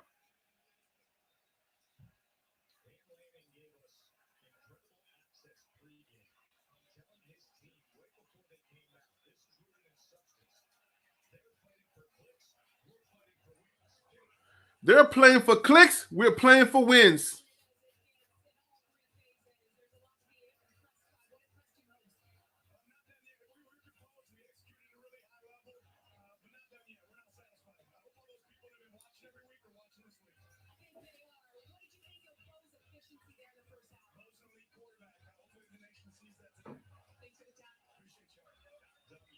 This game is not over, bro. This game is not over.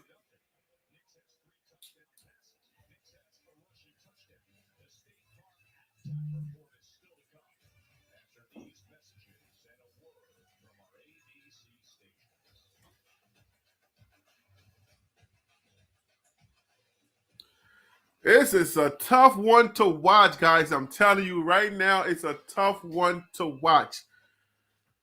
Man. So everything, all of the scouting reports, Bull Nix, Franklin, I don't know his name, number 0, whoever he is. He's either going to be Ghanaian or Liberian. That kid looks like he just came out of the war. Like he just came. So he's playing. I mean, they had a trick. They got trick play. They're not even kicking the ball off. They're like, we don't have to kick the ball because we can get a first down anytime we want.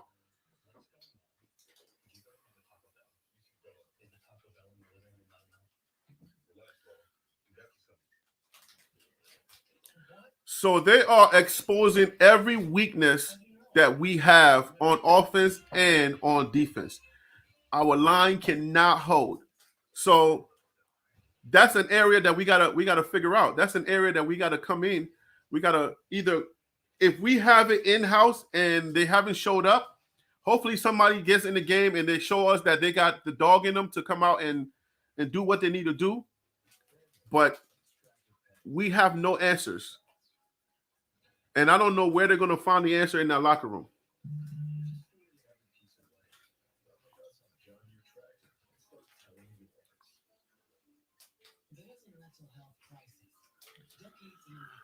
I don't know that we have the answer in our locker room. So they come out, they got to run the ball. I don't know that you win this game without running the ball. You cannot be a one-trick pony with this team. Like, okay, Shador's gonna pass. If you cover our top wide receivers, who else you got? Go to Harris. Somebody got to cut. Is Travis Hunter there?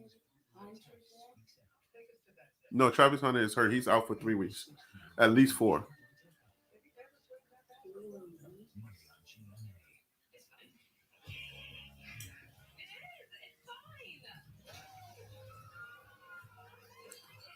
I'm gonna need them not to be showing no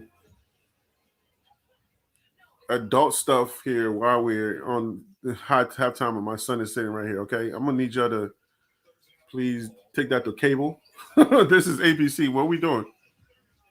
Yeah, hello. They're out here trying to. I don't know what they think they're doing. Regular TV showing that kind of stuff. So what do y'all say now? The air has been sucked out of this game, and the air has been sucked. The first half they had their way. It seems like they can score on every down or every drive. So what do we do?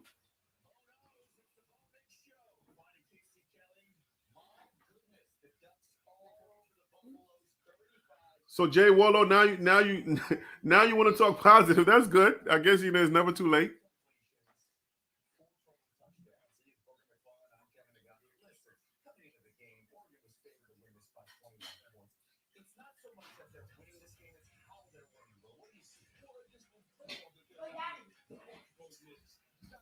Daddy.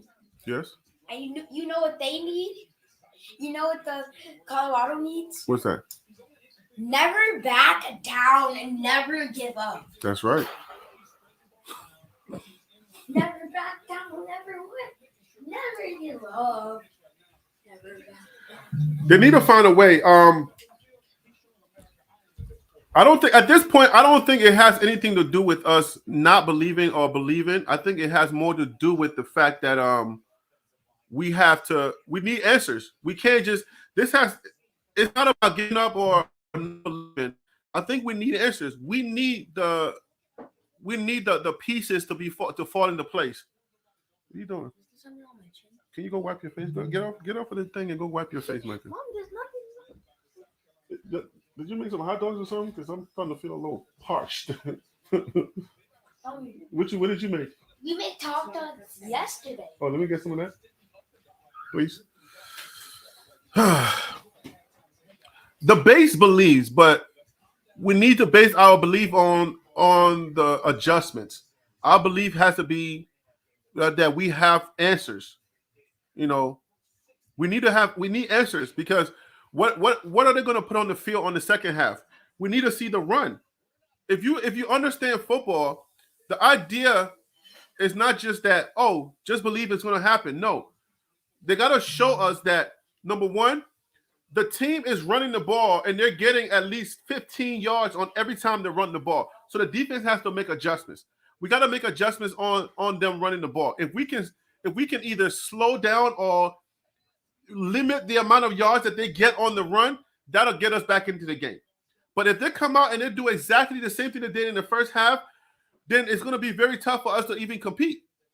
And then the second thing is when we get the ball on offense, we don't have enough options. It's always pass. Like there's no run. We have no answers, no run, no nothing. It's like if the team knows what you're doing, they can figure it out. Then all they got to do is just stop that. And they're already proven that they can stop that. And then it's it. So then what?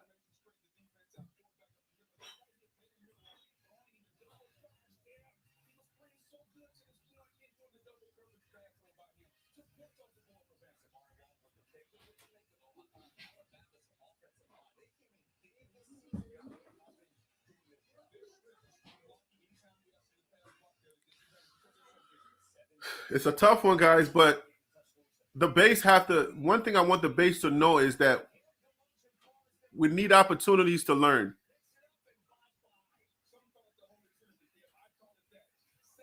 They're showing some highlights of Florida State and Clemson.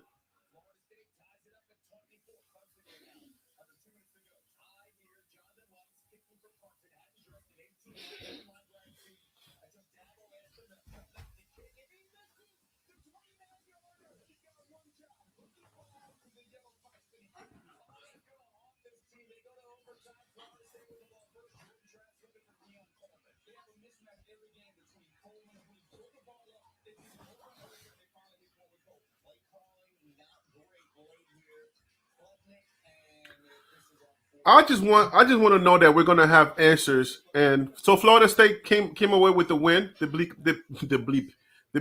beat Clemson.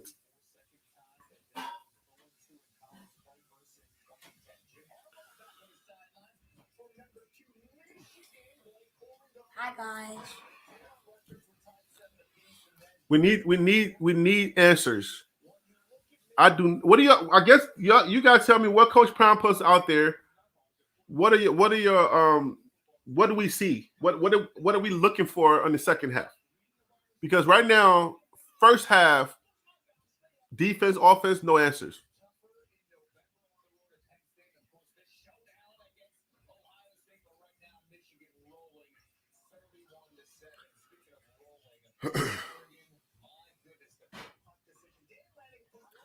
You can never lose hope. You can never count out our guys.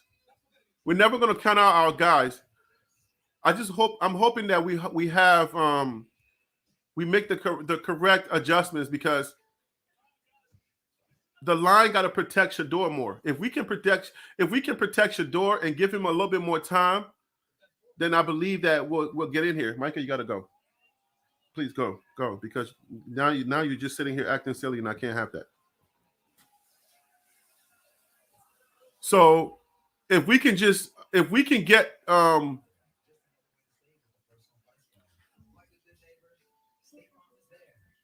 can just get the line to just protect Shador more, then to give us an opportunity for Shador to go down the field because we know Shador can play. He can. What are you doing? You just changed the channel. What did you do with the remote? Where's the remote? What did you do with that other remote? Let me see that.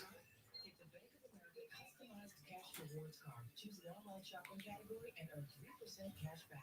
My friends always ask me what's so special. Yeah, it says GR. I didn't No, you pressed something and it was doing a live Zoom. Oh.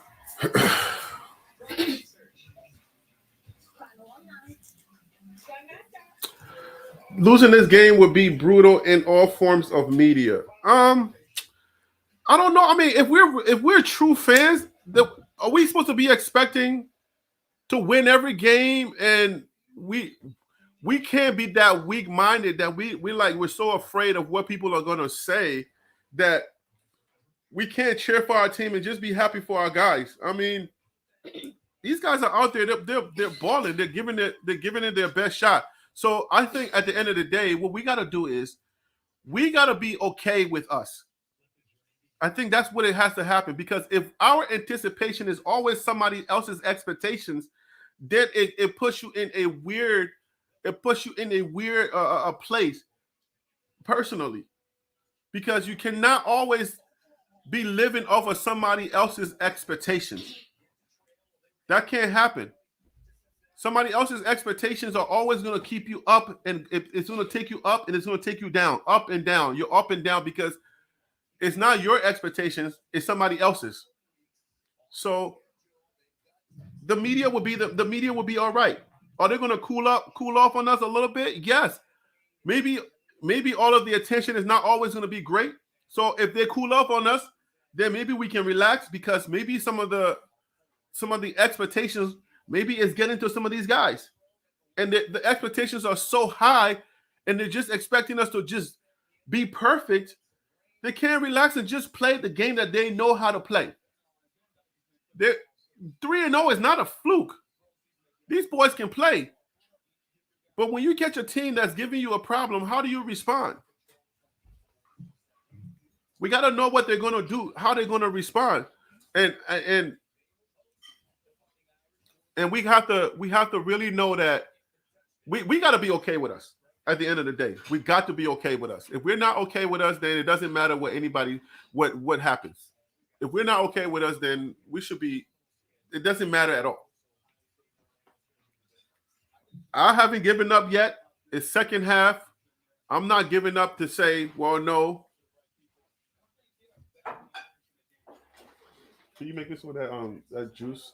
If you have like the purple or whatever, thank you. Can you cut it? No, don't cut it horizontal. Cut it like straight up.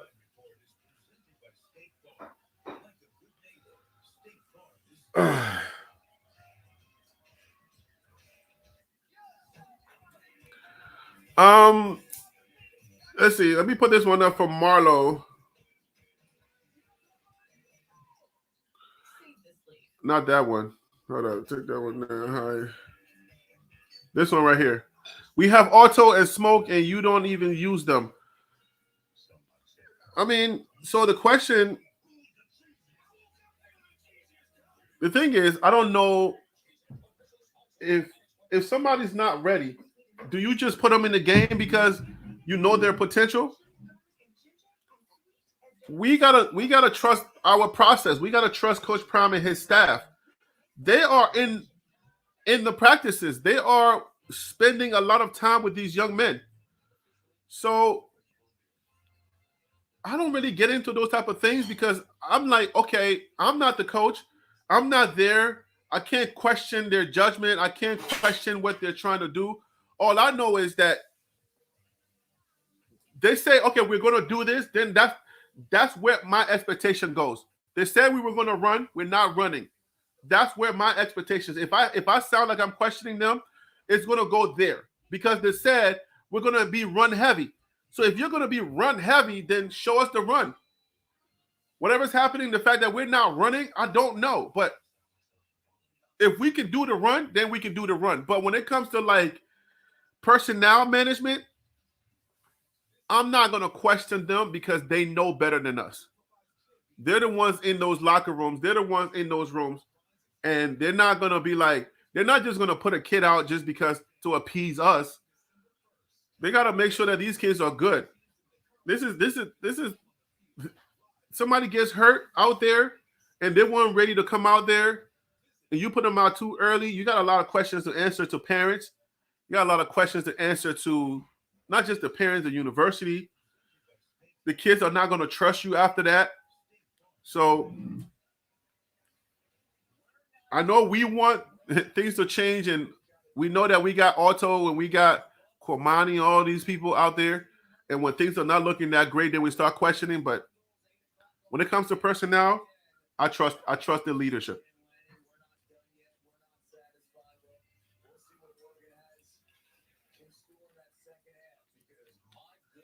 Keisha, can you make this one that juice?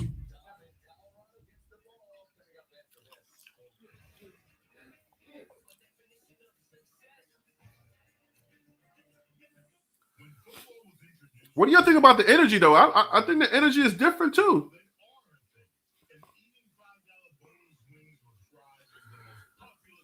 It seems like the Dust got more energy than our guys.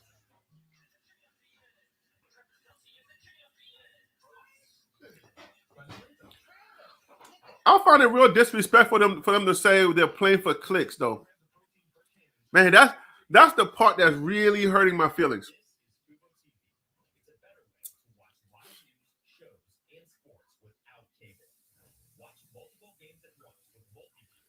They might go with Otto. I mean, the game is not over yet, guys. The game's not over, so they might go with him. But you got to personnel manage, man. We gotta trust the leadership when it comes to personnel management. I mean, the one thing you gotta think about. You think they got a weapon that they're not trying to use just to be spiteful? Or I don't know what your line of thinking is. They got a weapon in Otto, and they know that they got that weapon. You think that he's ready, and they know that he's ready, and they're just not going to put him out there just because they're just trying to. They want to be indifferent. I don't know. You let me know. What you tell me? What is your line of thinking? What you're thinking? Why you think they're doing it or not doing it? Why they're holding him back? I mean, we know that the staff knows they know talent. They know how to recruit talent. They know how to manage talent. Here, I got a cup right here. Easy. Oh. So they know how to manage talent, and the staff is like first class. So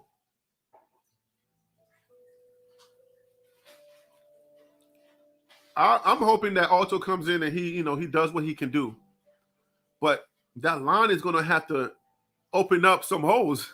That line got to open up some space to have the runners run. Because you do have Dylan Edwards who can run. So he's there. They're not even running the ball. So why? So what's the point of having Otto?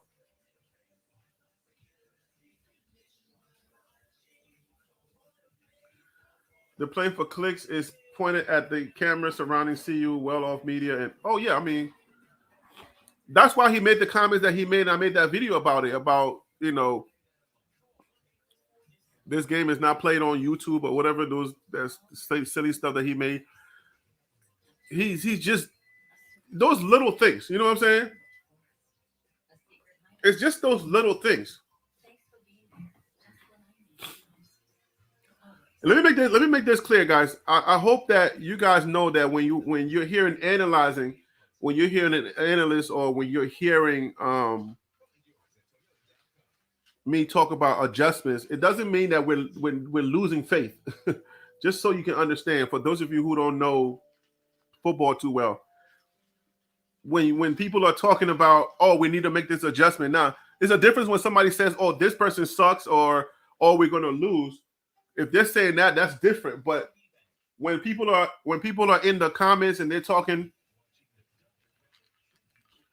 my son is very slick.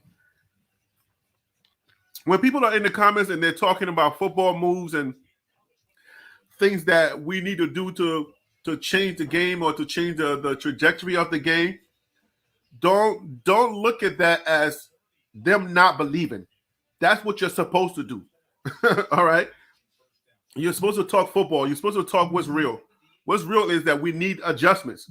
So I know that I don't know the percentage of those who really knows football and those who really don't know football, and we're just here to watch these guys and have a good time. But some people may not know the difference. I'm just trying to make sure that we understand, those of us who was here watching the game together, there's going to be your football knowledge people who are going to say, this is what we need to do. These are the adjustments. And then there's going to be your people who just going to be like, yo, I still believe, and I think these boys are going to go. They just want the team to win. So don't feel bad when the football people are doing it, are talking their talk. We just got to have a healthy balance of people who believe and people who start talking that negative talk, that, oh my God, these teams, they can't stop a nosebleed and all that stuff. I can see all those haters now. Yeah, I mean, they're gonna talk, man. Regardless, they've been talking. They're not gonna stop talking. Yo, their comments were already typed out 2 weeks ago. 3 weeks ago. Their comment, they're just waiting to press send. That's all it is. So this ain't gonna be no surprise when they say I told you so. We know that I told you so's are already ready. If you look at the timestamp on some of those I told you so's, you're gonna see that it was typed out like last year. When somebody say I told you guys we're no good, look at the timestamp. A lot of them is gonna be last year, 2022. Oh man.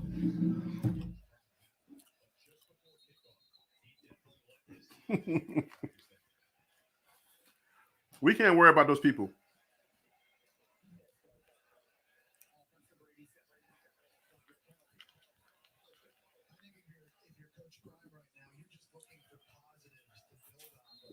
Yeah, we need positives to build on. We got the ball back now. We got a penalty. It's 1st and 15. 35-0.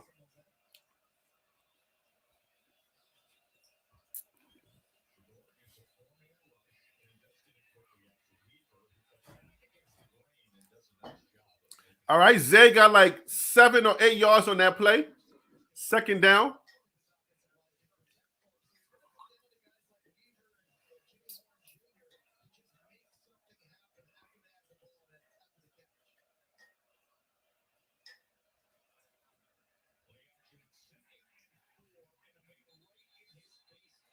And they still bring him down. That's a flag. That's 15-yard penalty. The whistle went, boop, boop, boop, boop, boop, boop, and you're still bringing him down. We got a 1st down, 15-yard penalty after the play, after the call, after the whistle. They had the sack, but they still had to bring him down after the whistle.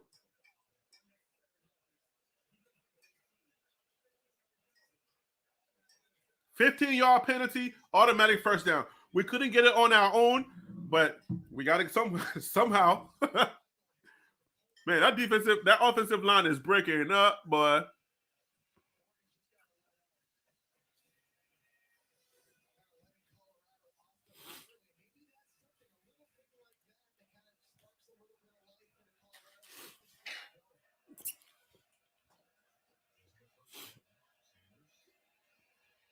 Get rid of it. If it's not there, get rid of it.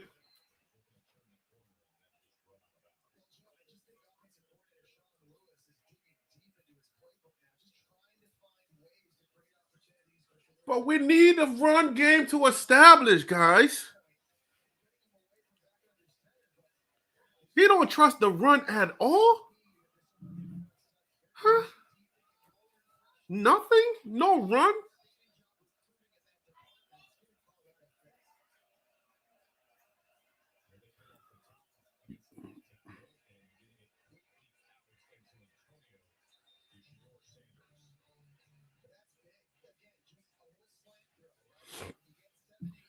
Lord, can we please just run the ball? Lord, we got capable running backs. Draw up a run play. So why did they tell us that this was going to be a running offense? Can somebody tell me that? Because I'm frustrated. I'm trying to figure out, like, Why sell us the bag of goods on the running thing? Run him over, baby.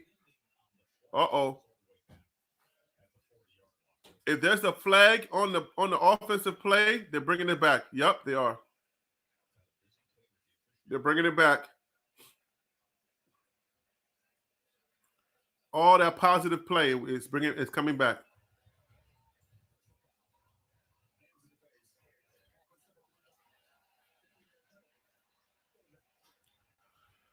All that positive play, bringing it back.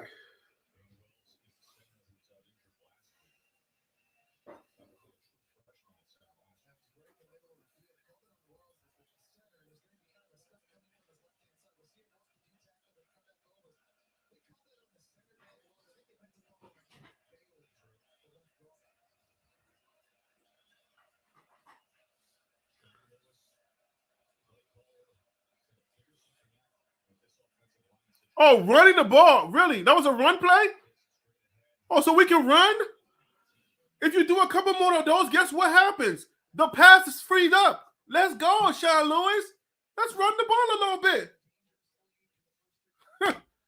You said you were going to run. You told me you was going to run. I made a whole video about it, Bridget. Let's go, Brad. Let's go. Run the ball. 4th and 11. We're still at 0. Third and long, and we run the ball.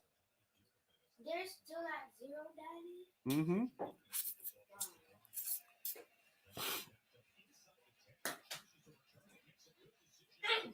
Good tackle. Good tackle. Was that smoke? Smoke. That's Kavashi and smoke on the special team. They're using smoke on special team, but they're not using them in the game. Okay? Per qué? Gotta speak Spanish on that one. Per qué? Are they seeing something in the in practices that we're not seeing?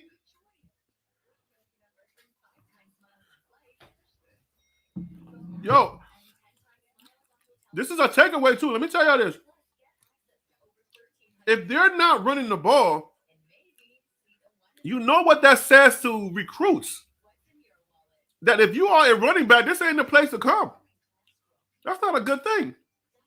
They're going to have to mix this up. If they want some dogs of a running back to come to this university, Sean Lewis and Coach Prime, they better decide to start running that ball, because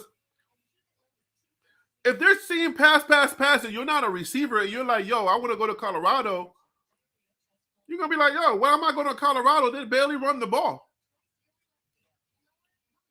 What they think that kids are going to like watch these games and be like, okay, I'm going to go there. I'm a dope running back. I'm going to go there and then force them to have a good running game. Like, that's not how kids make decisions. The way that kids make decisions is that you're doing something really good in their position, and they say, wow, I want to be part of that. And they go and be that. Some dogs would say, well, they don't have a running game, so I'm going to go and be their running game. And that's how it plays out. But that's not usually how like a lot of recruits think.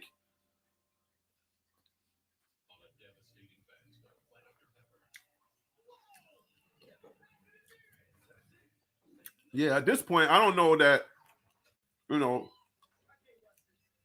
I guess let some kids play so they can get the experience.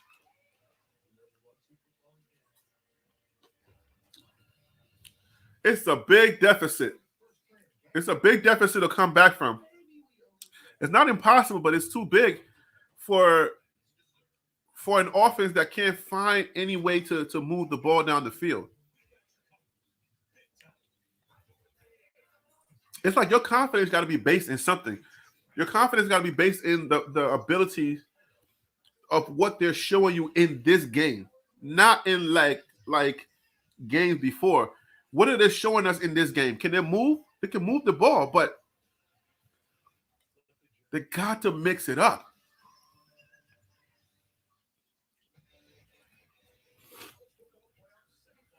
Miss Yvette, yes, man. I'm with you on this one.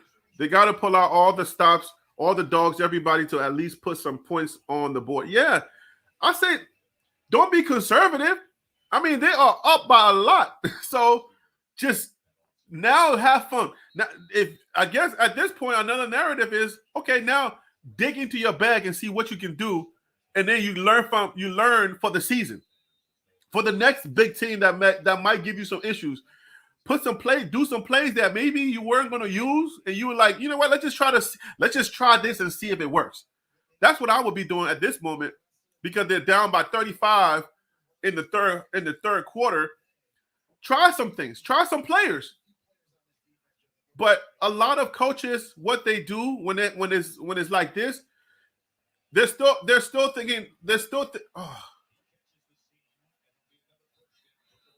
in the game. So they're gonna ride with their starters. They're gonna ride with their top guys.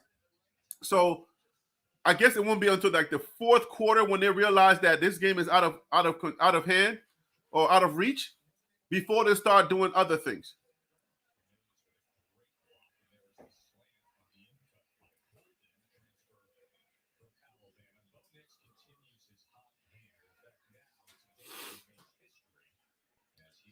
Yeah, I mean, I think two holding the ball, Miss Yvette, is it's been a narrative going.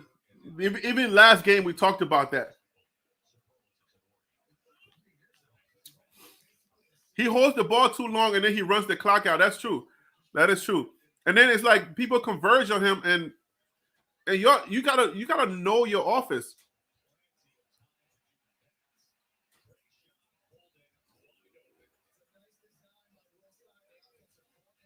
They're just picking them apart now.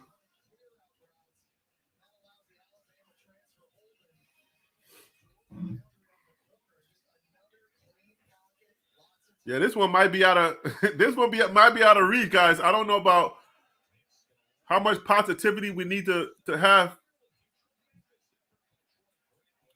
This one, forget about mustard seed faith. You're gonna need a lot more than mustard seed on this one.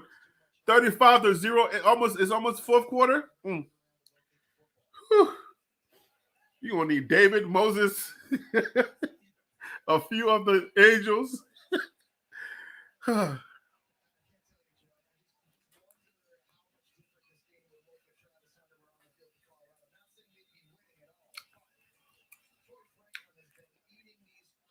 Now we're looking for excuses. Travis Hunter was not going to do anything different. We're not going to make no excuses. We're gonna take. If we lose, we're gonna take the L. But we're not making excuses. Not today.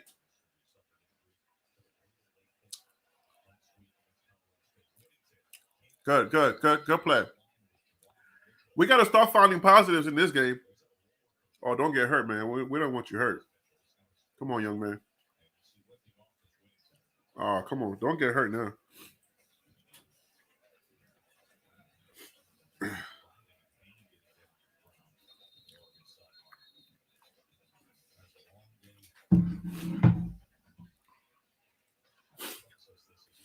8-4 is my prediction. My preseason prediction. 8-4. Yo, we need this. I hope y'all know. I'm telling you right now, we need this. When somebody puts a whooping like this on you, it changes you. You go back to that locker room and it makes you think differently. Like, okay, what the heck did we just do? What the heck did we just let happen to us? It makes you different. It makes you like your whole brain starts to think like, nah, man, we know we could do better.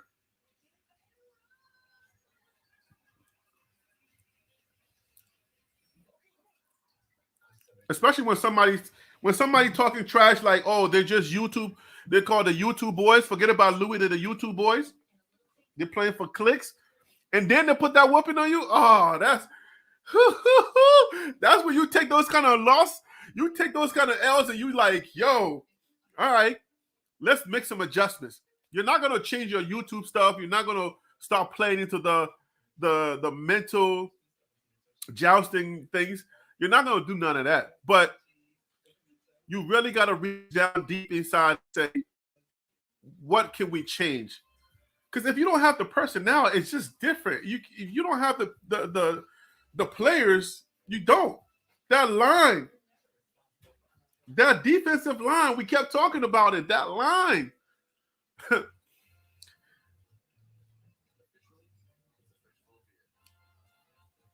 Yeah, 8-4. We're gonna go 8-4.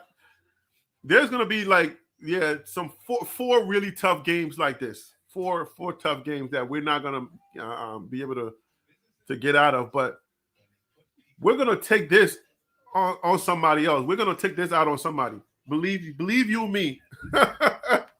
Believe you me. We're gonna take this pain on somebody else. We're gonna take it out on somebody.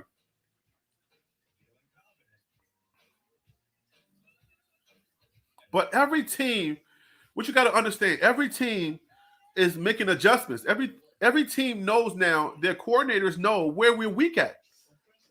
You see what I'm saying? Like, it's not negative when I was talking, saying, look, our line is weak or we need this on the line. No.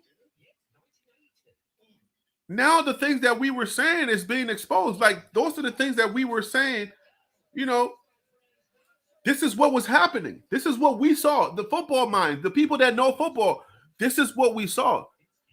So it's not that, oh, you're being negative. You don't really know what Coach Prime is doing and da-da-da-da-da. Like, bro, like, when you catch the right team, they're going to expose your weaknesses.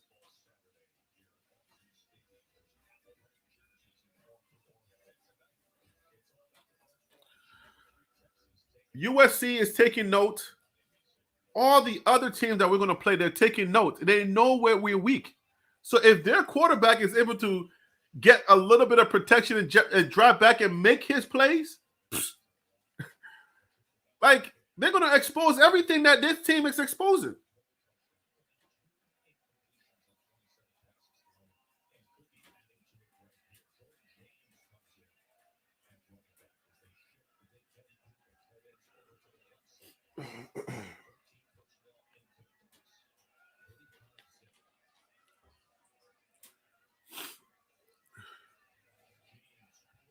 Bring him down. Bring him down. Thank you. Thank you.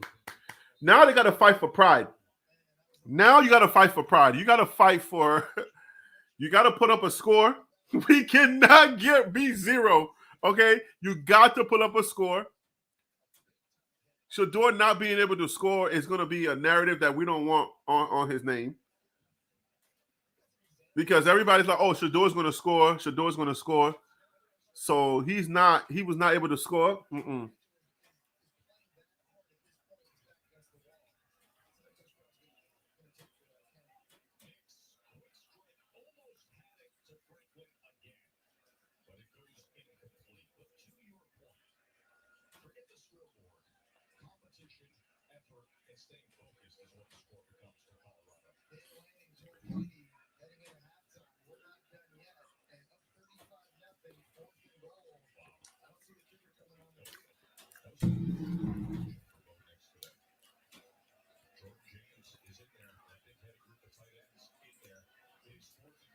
They have weaknesses, but we don't have the manpower to expose their weaknesses.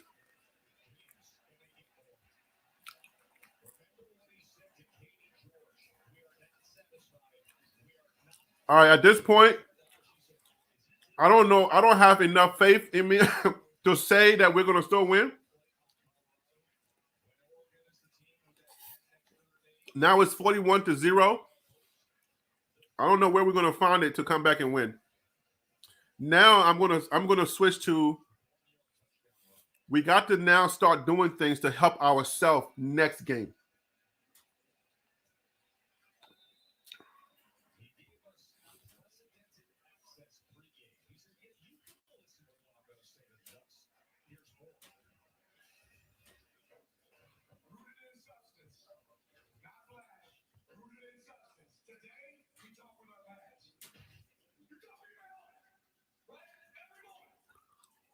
We don't need to keep saying this nonsense. Like, come on, bro.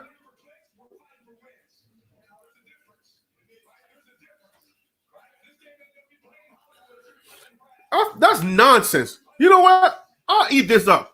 This is nonsense. You You can recruit and do whatever you wanted to do. Coach Prime couldn't do that.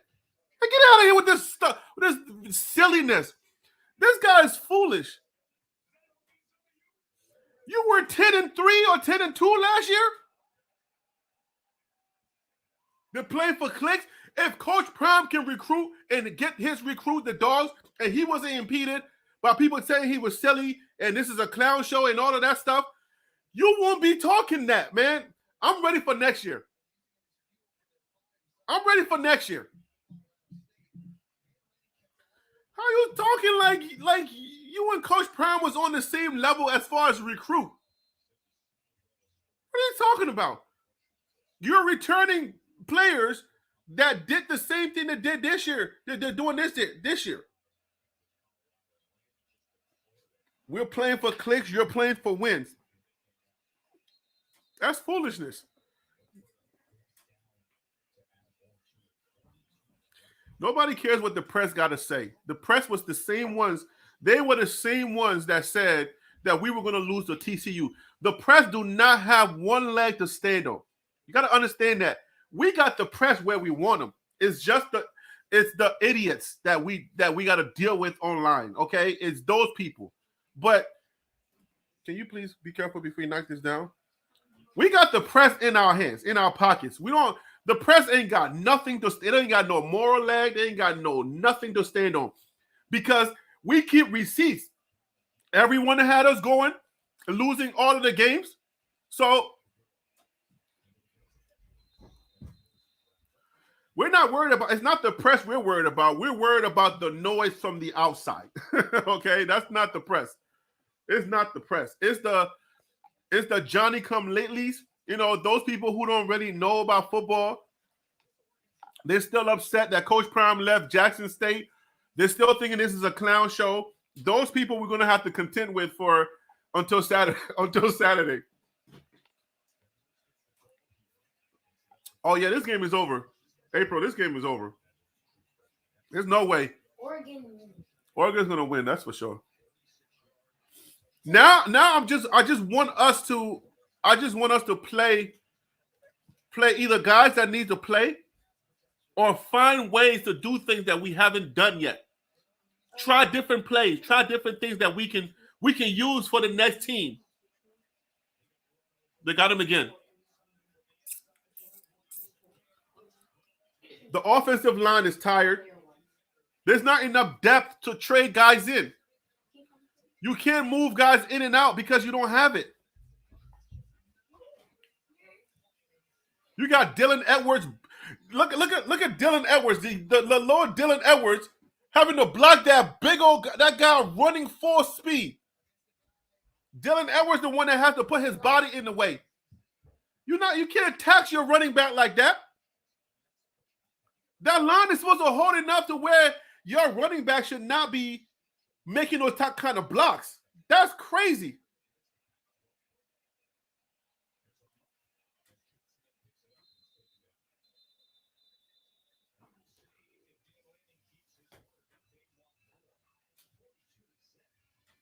$42-0. This game is over, bro.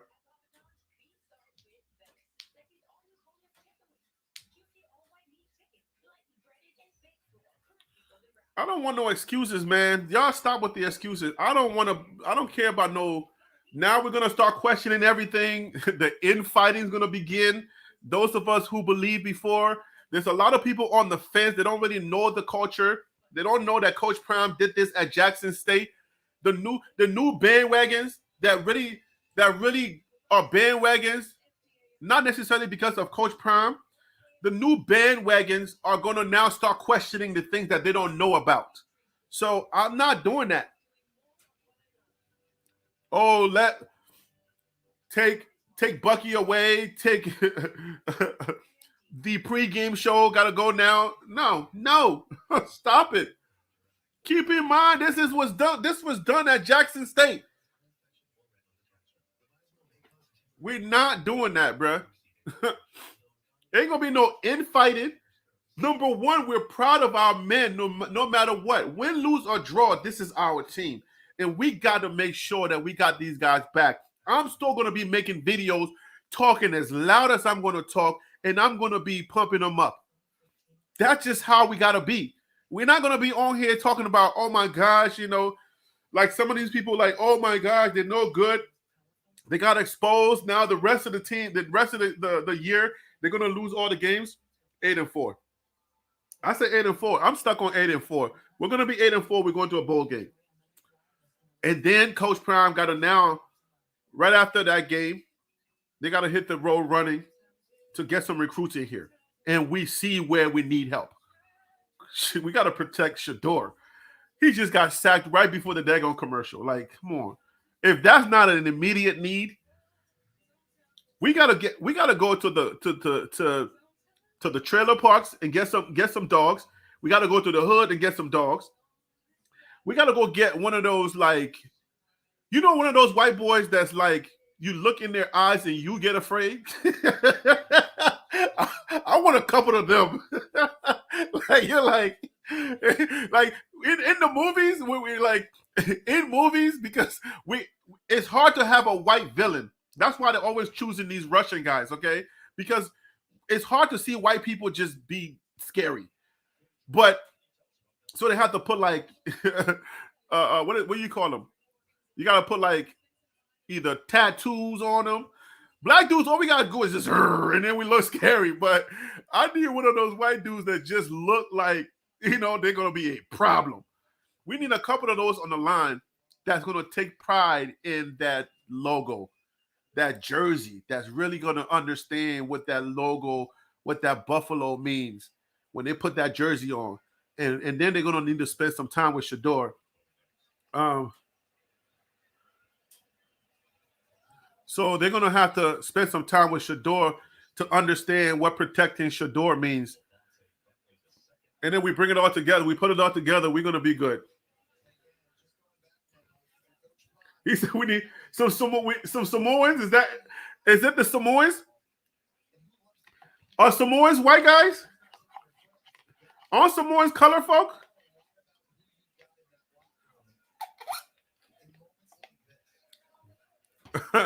We need to go to the hood and start recruiting. I need all of y'all to go to the hood. Go to your hood and be like, yo, you play ball?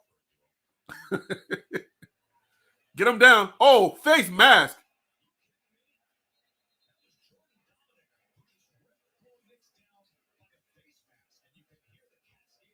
Why would you do that? Why? We don't play like that.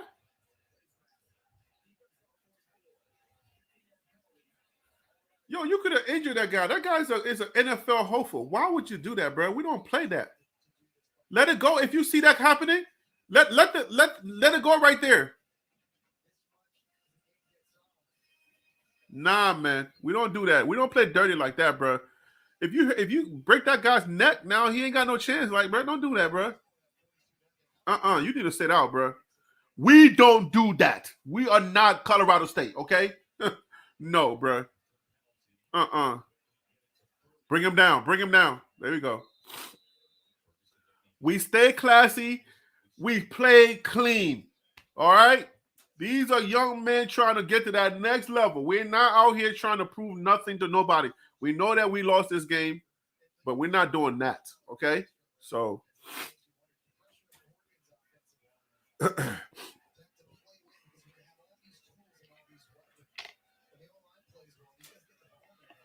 we stay classy, man. We don't do that nonsense. Look at the blocks, boy. Woo. Good. She's Shiloh. Shiloh, that's what I'm talking about. Shiloh's like, bro, I'm going to put a smacking on you, bro. I love it, man. Yo, I like Shiloh's play, man. His play reminds me of my play, man. I just love to just hit people as hard as I could. Shiloh put that smack on that kid. Shiloh put all his frustration. And it was a clean hit, too. It's like he's able to hit people clean and let them know, like, bruh, if I just had 3 more of me, you already, hold it. Can we get the hold it?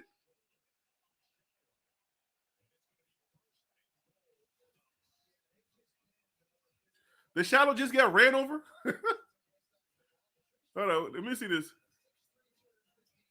Oh, okay. He wanted that. Yeah. He put a smacking on Shallow too. It goes both ways. If he catches you off balance, he gonna put that smacking on you too. I love it. Can I get the charger?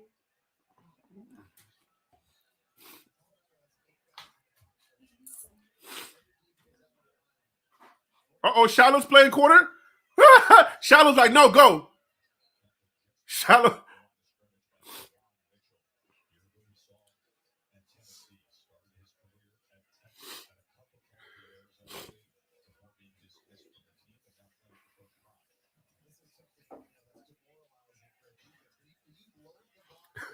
So Salita Grant said, let's pray for a win. Man, that's some kind of believing right there. This is next level. I ain't got it in me. I ain't gonna lie to you.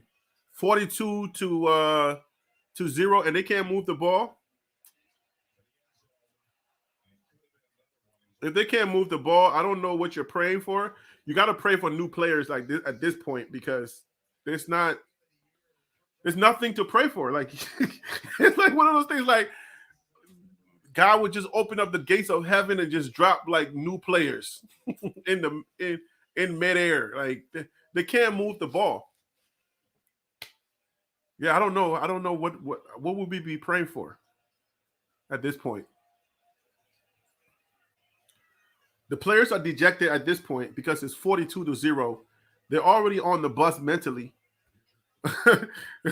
That's the thing. They're already on the bus mentally, and bring them down. Bring them down.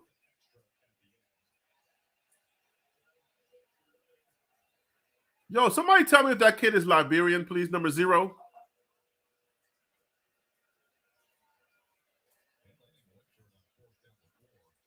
He's going for it on 4th down. This guy wants to. Yeah, I love it. I love this because Coach Brown keeps receipts, bro. We catch you next year. It's a problem. We're going to remember because you got everything you wanted. You got everything you wanted. You got all the guys you wanted. Okay, you got the quarterback. You got your O and your D line. So you got everything you wanted. So, and you talking all that trash. Hold it. We got to hold it. Penalty is declined. We get the ball. So they went for it on 4th down, they didn't make it. Penalty declined.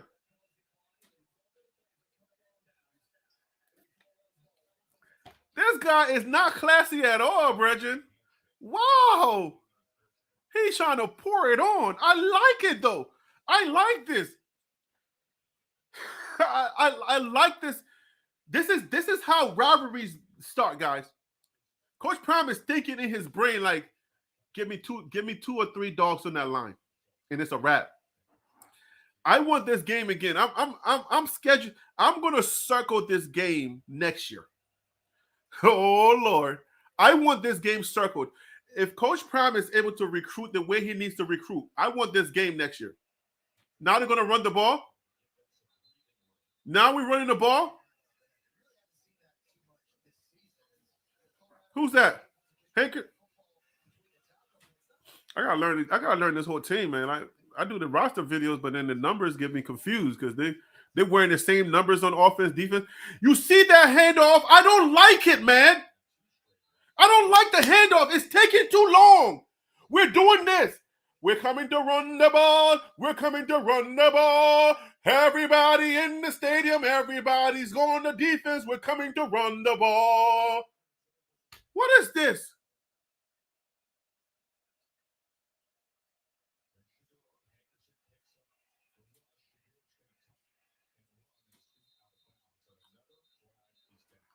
Flag should be on us. Hold it. We're not playing them next year because we're in the Pac-12. I mean the Big 12.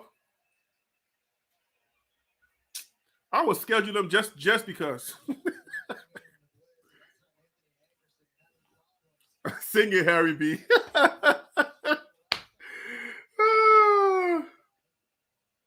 Sean Lewis is tapped out. We're gonna pick everything now. Everybody's tapped out, boy. We're picking everything now. We got every excuse queued up. Jimmy Horner didn't play today. Travis Hunter is out. Everything is queued up. Oh, man. I don't like making excuses, man.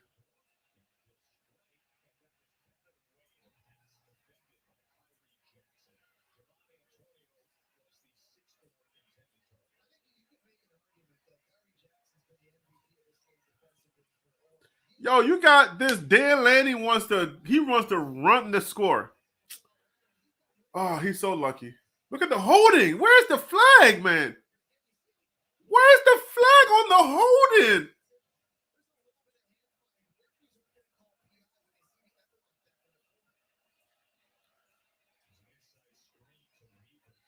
Nothing happening. Nothing happening. So that's what I'm saying. Like, we can believe, but nothing's happening. They can't move the ball. It has to be something that's happening for us to hold on to. It's nothing happening. We don't have the pieces. And the principles of God, the way that works is that, faith without works is dead. Like, you got to have pieces to have faith.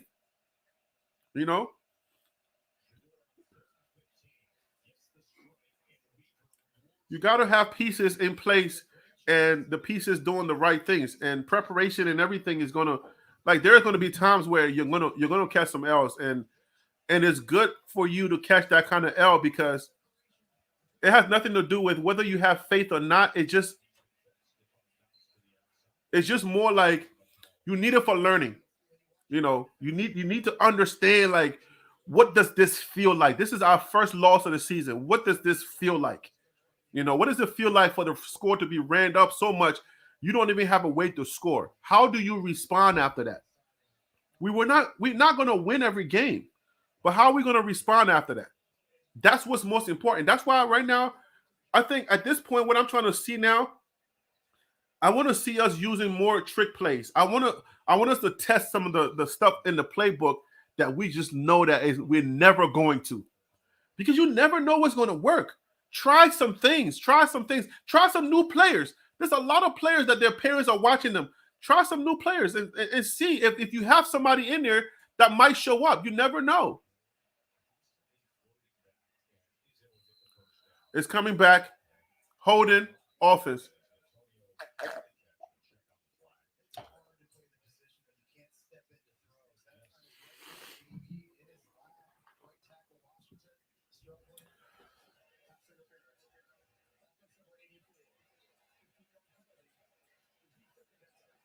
Pass interference on the offense. When you start getting pass interference on the offense, it's a long day, bro. When you're the one that's supposed to be on offense and you're getting pass interference on the offense, boy.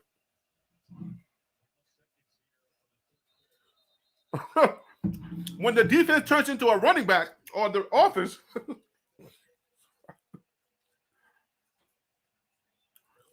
end of third quarter, fourth quarter, man, can we just score just a field goal, anything? Lord. Zero don't look good.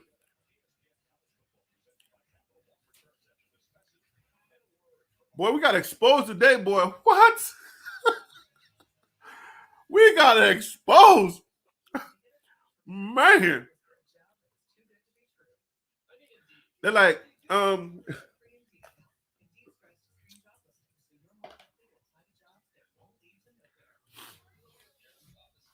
let me tell you guys where you need to fix. Let me help you out. Thank you. Oh, Lord. So we go 3-1 this season?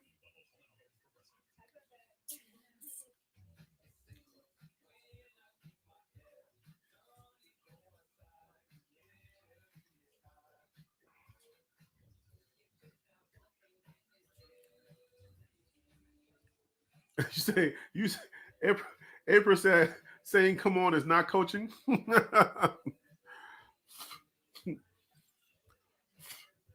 You can only coach but so much. Once the kids are on the field, like, they're making decisions that you can't do. You can't help the kids. You can't really help after that. Coaching really happens in practice. Coaching doesn't really happen on the field, like during the game. during the game, you're just kind of game managing. That's coaching really happens. Yeah, coaching happens. Like you'll notice coaching when the game is tight. You'll notice coaching more when there are like split second decisions, fourth downs. Do I go for it? Those are the times that you'll notice coaching, but coaching is not necessarily happening that much, regardless of what anybody want to say. Like if you look at New England without Tom Brady, you you can say all the greatest coaches take away their key weapons, take away LeBron from what was it, Cleveland? Take away LeBron from Miami. Coaching is not. I ain't gonna downplay coaching, but coaching happens in moments. I think that's the best thing I can say. Coaching has to be about moments when there's a tough decision to be made. The coach has gotta gotta be smart enough to make that tough decision. But the kids gotta go out there. They gotta play. If you don't have you can't even run the ball. How are you gonna win a football game? You can't run the ball.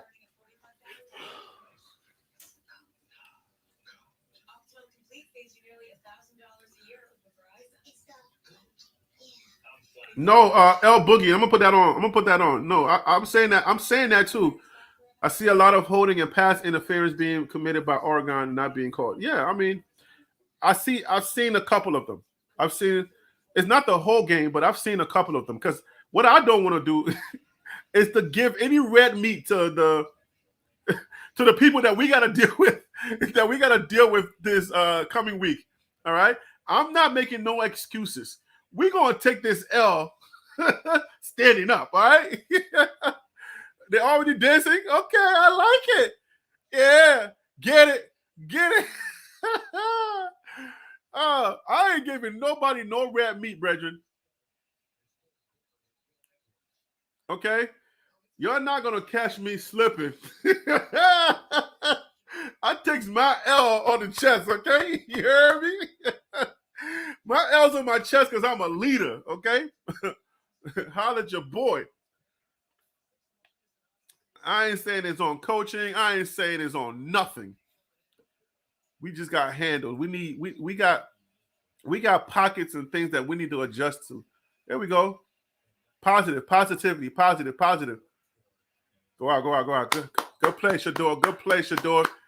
Get some positives, baby. Your Heisman is still on the line, baby.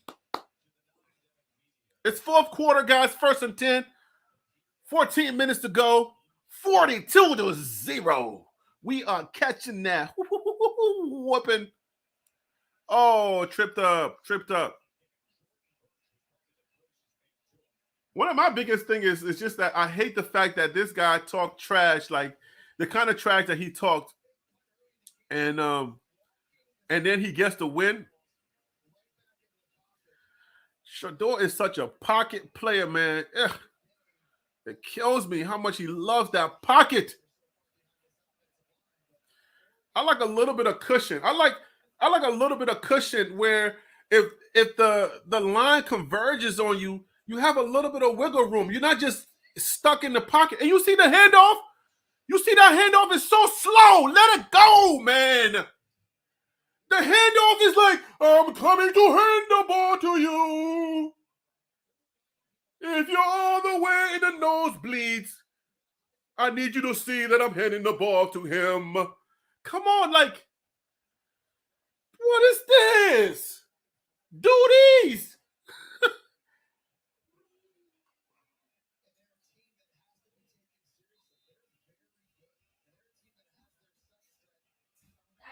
Did they finally get a point?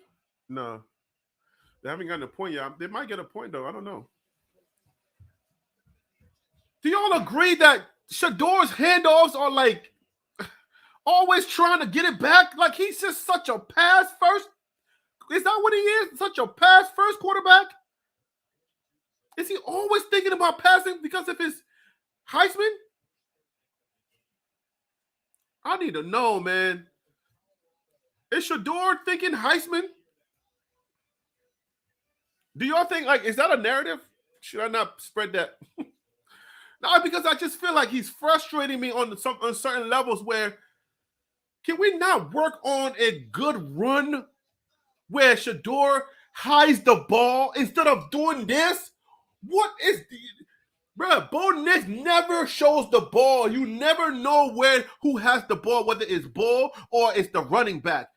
Shador's handoffs are like announcements over the loudspeaker. Hey guys, I'm about to show you the ball right now. I'm running the ball. What is up with the handoff, bruh?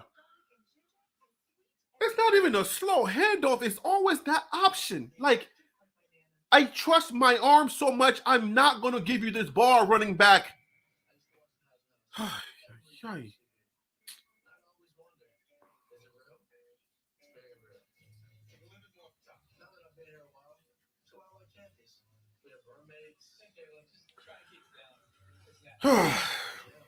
Yo, the coming videos, I'm gonna have to make some videos that talks about our.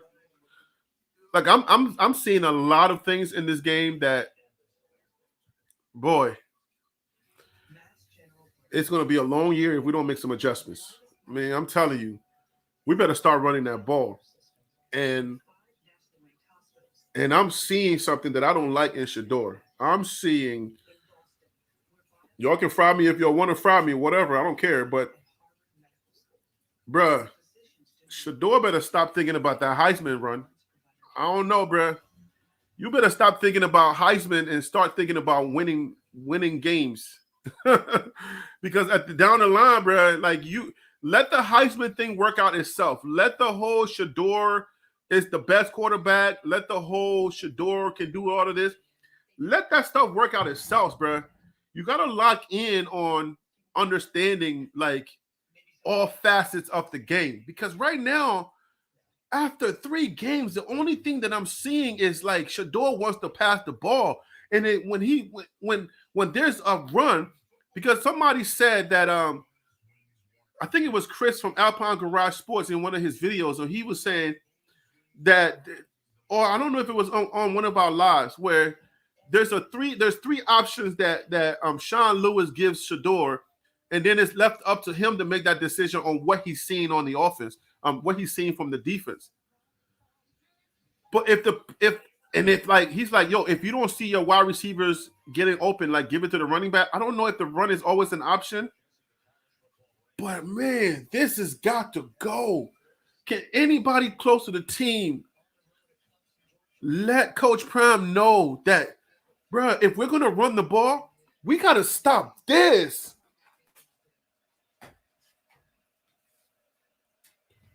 Like, I know showing the ball is intentional because now you think it's going to the running back and you're going to pull it back, but that's always an option. Let's not do that. If we got to be able to run the ball. When you see Bo Nix and the running back, number 0, the way that they hide the ball so much, you don't even Bo Nix hides the ball. And the running back, when he gets the ball, you don't know that he got the ball. So it's confusing the defense. Who has the ball? They're looking around trying to figure it out. By that time, the running back is already 5 yards in. So we can't be doing this option all the time. Like, this ain't working.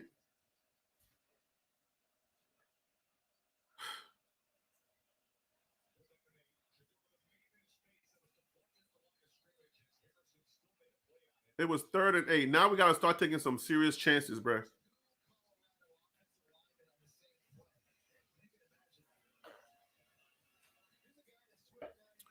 All right, let's throw Auto in the game.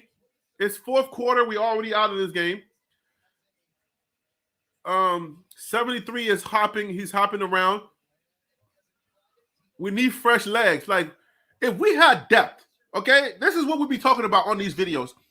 I gotta try to protect myself because I know that I have a lot of arguments in my comments, because when you're talking to people who don't really know football, it's like you're having to explain things, but they're fighting you, and then the ones that either know the game and they're always trying to prove their prowess over you, like, oh no, there's no way that XY. Listen, man. We need people in the trenches. When I was saying that, people fighting me. It's not that we don't have 2 or 3 guys that can do it, but you see Oregon switching people on and off the field. If this guy catches his breath a little bit, he comes back, he's fresh. You need depth on that in that game so that when somebody's gas, you can be like this, switching them in and out. And that's how you win these big games.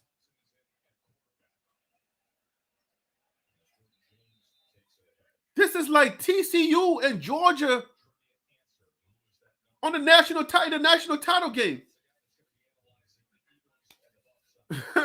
If this was the national title game, we'd be embarrassed.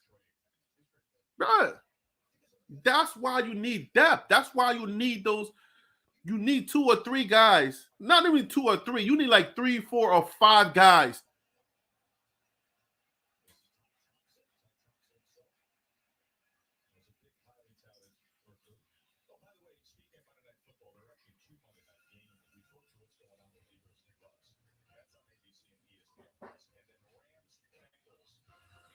You gotta have like 4 or 5 guys that are the same beefy type of dude that look nasty.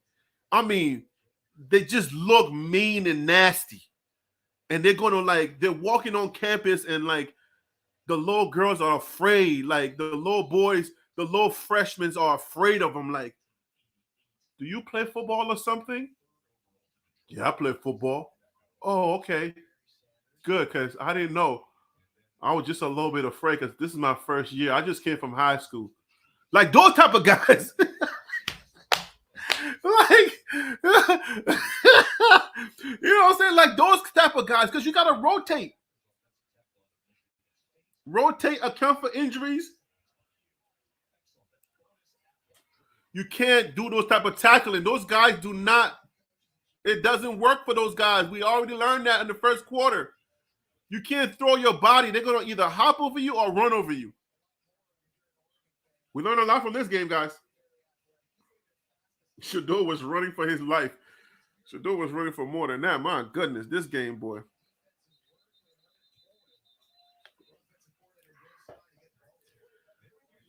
I don't know that this game really proves that much for Oregon. I ain't going to lie to you. This game really doesn't prove that much for Oregon. Because what if you catch a team that really has a good O-line? We got a good quarterback. What if you catch a team that has a good defensive line? I mean, you're running 15 yards every single time.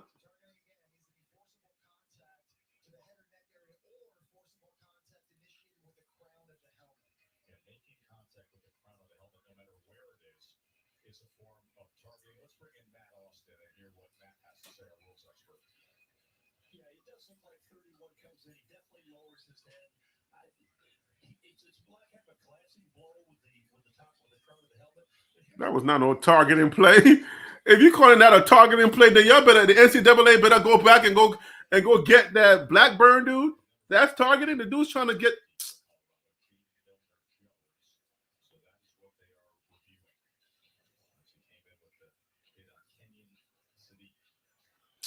Come on now. Let's move on. This ain't nothing to see here.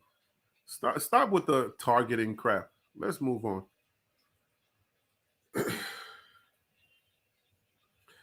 Man, I just hope like this game shows the dogs that are out there, those who are going to get stuck in the transfer portal.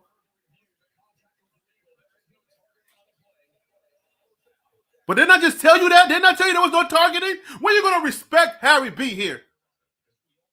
I know this game, okay? Stop playing with me. You think they can hear me?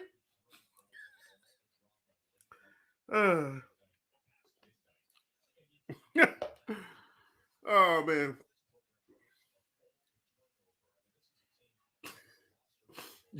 Richie, you said you wanted it to be over?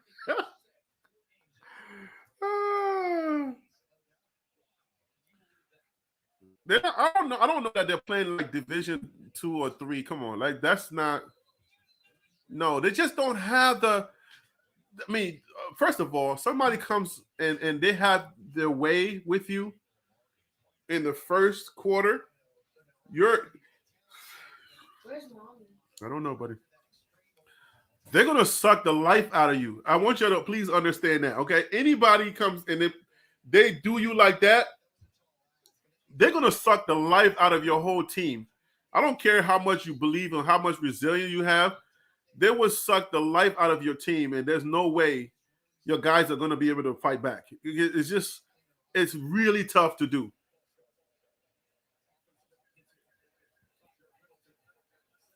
Like you can motivate people, and you can motivate on a certain level, and people are gonna stay motivated, but the human factor kicks in at a certain point, and it makes it very hard for it makes it hard to maintain because there's no way, there's just no way that you maintain that energy that you need to still believe after 42-0. Good tackling, good tackling. I need to start seeing those type of things down the stretch. That's what I want to see. I want to see, are they going to give up? Are they going to now start like, okay, the game is over. Let's not tackle them. Let's just let them run the score. Nah, you got to play all the way to the whistle blows. That's what I want to see.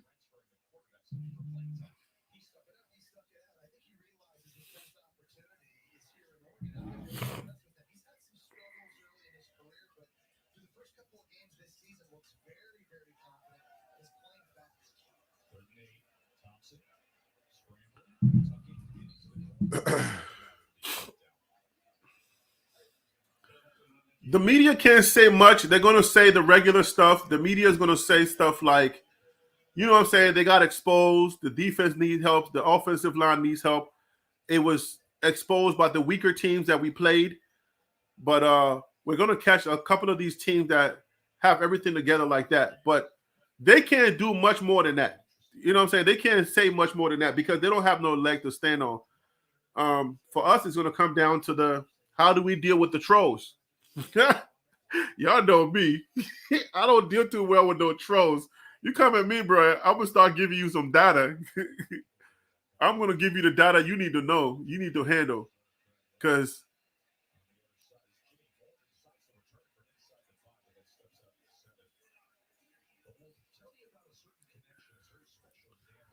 I don't deal too well with trolls. You're not even supposed to answer trolls, but I ain't that strong yet. I'm still working on it.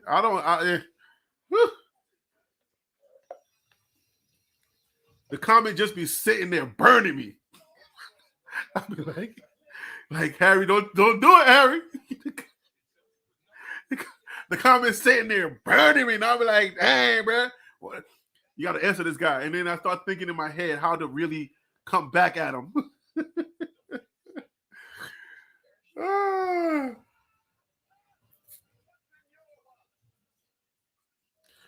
This is the point where I think you need to keep Shador in the game. Don't bring in no second string quarterback. Let Shador finish the game. Let him eat that. Shador got to eat that. Keep a lot of the starters in, but rotate some of the non-players. Rotate some of your second, third, fourth string players. Let them come in and let them see how the starters play. Let them get that experience because you may have some dogs in there that you don't know. If you guys remember TCU, they played their first string quarterback who is now Chandler Morris. I can't believe I remember his name, right? They played Chandler Morris, but then he got hurt, and then Max Duggan comes in, and then he's like a unicorn. So that's what I be thinking about some coaches, because sometimes you got some people that just don't know how to take tests. They just don't know how to turn it in practice. And then if you have such a leadership like Coach Prime's leadership that he puts so much on practice that it makes it difficult, because some kids don't practice some kids turn it up in the game. Every kid doesn't practice the same. So some people may not turn it up. Some people may not show in practice.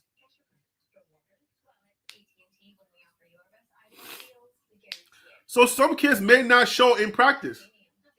So you put them in a game and all of a sudden they turn it on. But if you look at the leadership of Coach Prime, they believe so strongly that if you don't show in practice, we're not going to put you in the game. I got to push back a little bit on that, man, because if we take in the Max Duggan situation, then I would say put some of these kids in, man. Put some of these guys in and see what they can do outside of practice. They may not have showed up in practice, but you never know. They might show up in the game. So let them play.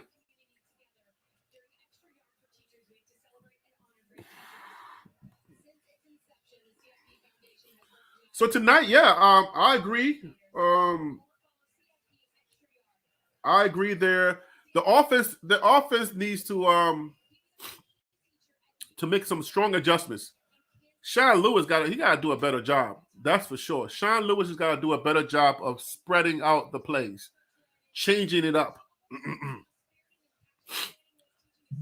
I mean, when you got Shador who's on and you got a bad defense, he can threat a bad defense. But what happens when Shador cannot threat that bad defense? You're going to have to put the ball on the ground. You're going to have to run the ball. And Sean Lewis cannot run. You know, he can't run from anything right now.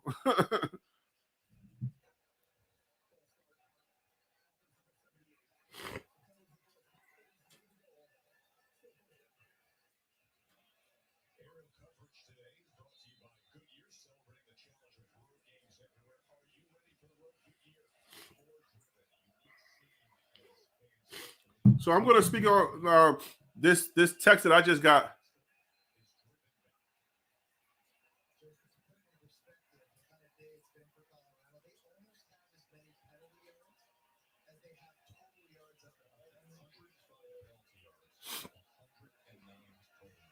People are leaving. Look at that bridge. That's a pretty nice bridge. They got to cross that bridge to go to the game?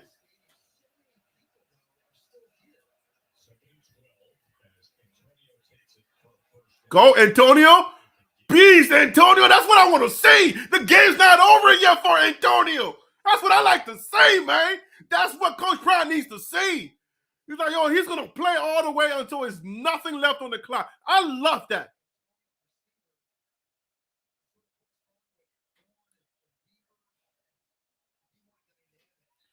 So I just got a text, and I just want to speak.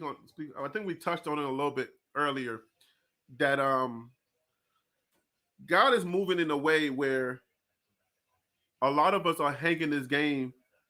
We're hanging on this game, and we're so anxious, and we're anxious to not.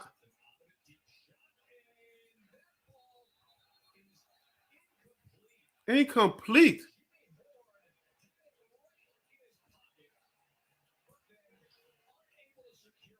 Jimmy Horn dropped it. Oh, that would have been nice for him.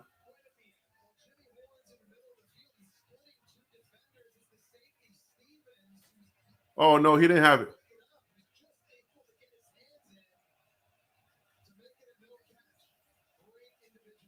Oh, if he had caught it, it would have been nice, but it hit his body. But we're not gonna get no shutout. Come on, we're gonna get some type of field goal. Coach Prime, you better kick a 75-yard field goal. Shoot.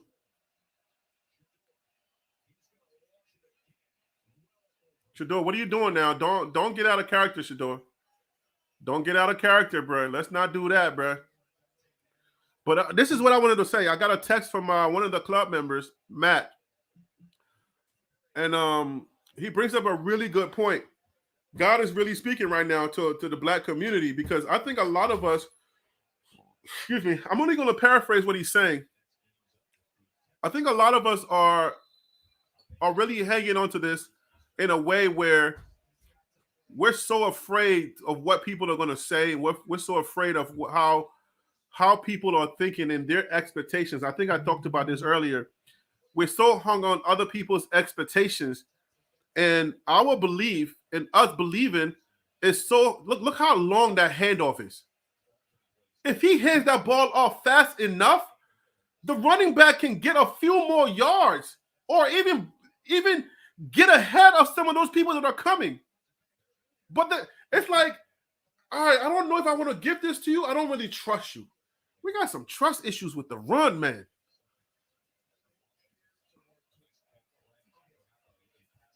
This team is not a run team, and I hate it, man.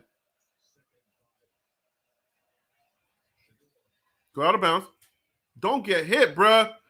Don't get hit. So, yeah, let me finish my thought that I was talking about. A lot of us are living over other people's expectations. And other people's expectations are driving the way that we think about how Coach Prime moves. We support Coach Prime, and we are believers, and we're saying Coach Prime is going to win because if Coach Prime said he's going to win, we're believing that he's going to win. So we're supporting him. But a lot of the things the way that we think is so hung up on the fact that if he doesn't win, the blowback that we're going to get, the shame that comes with us supporting him and really saying God is good and all of those things is hung in that. So we're thinking like, if he doesn't win, then it's going to reflect back on us. So we got to be very careful how we look at those things. We got to be very careful how we pursue this and understand that God is still going to be God. God's name is never defamed. God's name is not going to be, upheld. So we cannot, the black community cannot be so connected to wins and losses that we don't really take into consideration that certain things have to be lessons. You know what I'm saying? Because we're so caught up on wins and losses.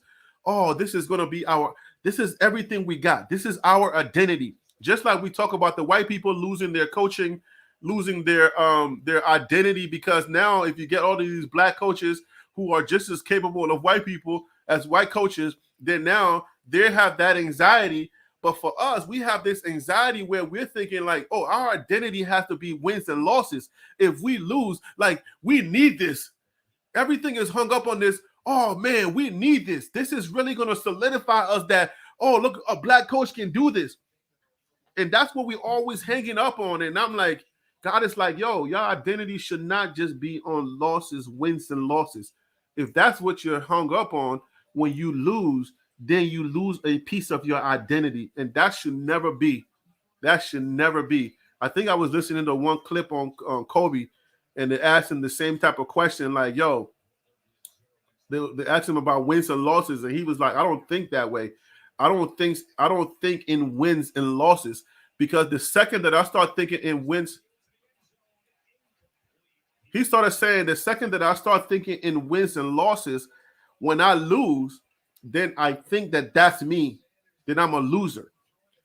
So we got to be very careful not to be hung up on, oh man, we're banking on this so hard that when Coach Prime loses, we get anxious.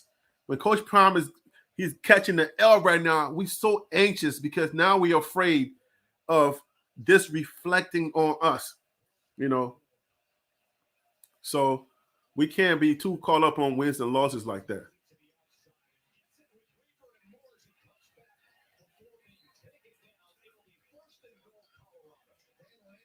First and goal, Colorado. Oh, we are right there. We might score a touchdown. Come on, guys. Let's get one in.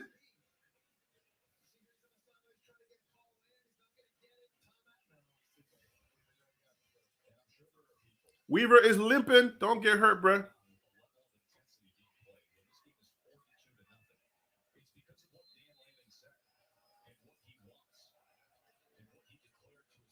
There's no quitting now, guys.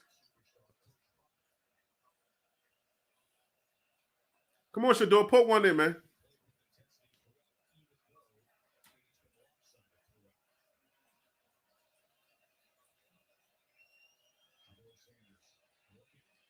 Touchdown. Harrison scores. Harrison is about to be up. He's another shirt for Harrison. He scored. Yes, Harrison.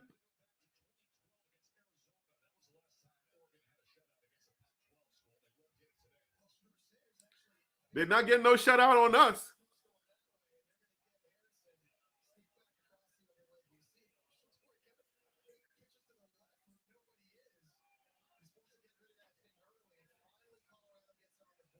We finally get on the board in the fourth quarter.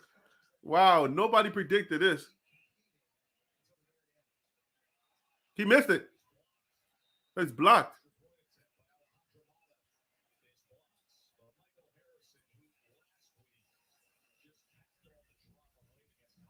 The extra point attempt is blocked.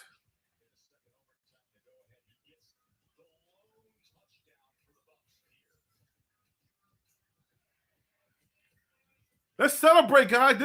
We gotta get in there. We gotta understand, like, look, we never give up, man. This means nothing on Black culture. Please, let's understand that. Okay? God is talking. Always take away. God is teaching, he's talking. Your identity should never be tied to wins and losses. Kobe taught us that lesson.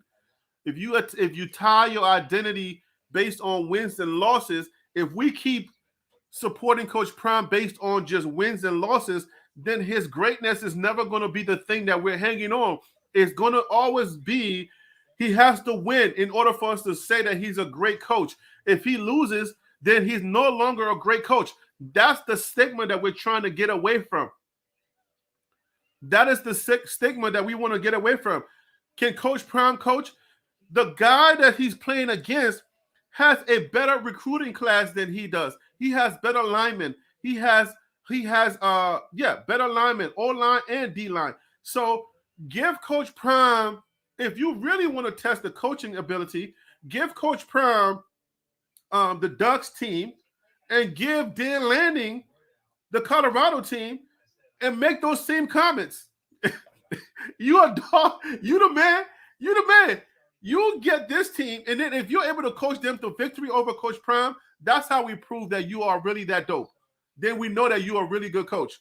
But we know that you can't take the Colorado team and play and win the way that you won today with us being the Ducks. No. You talking trash and you got a better recruiter, you got a better team. I don't really understand it. Like, oh, they're playing for clicks. Bruh. You're not the better coach. You got the better guys. You're not the better coach. So I'm not looking at Coach Prime any less. So, hey, Matt, thanks for the text, man. I appreciate you, Matt. If you're watching, we cannot look at Coach Prime from the lens of wins and loss. And I know that, he spoils us. He's such a winner. He spoils us.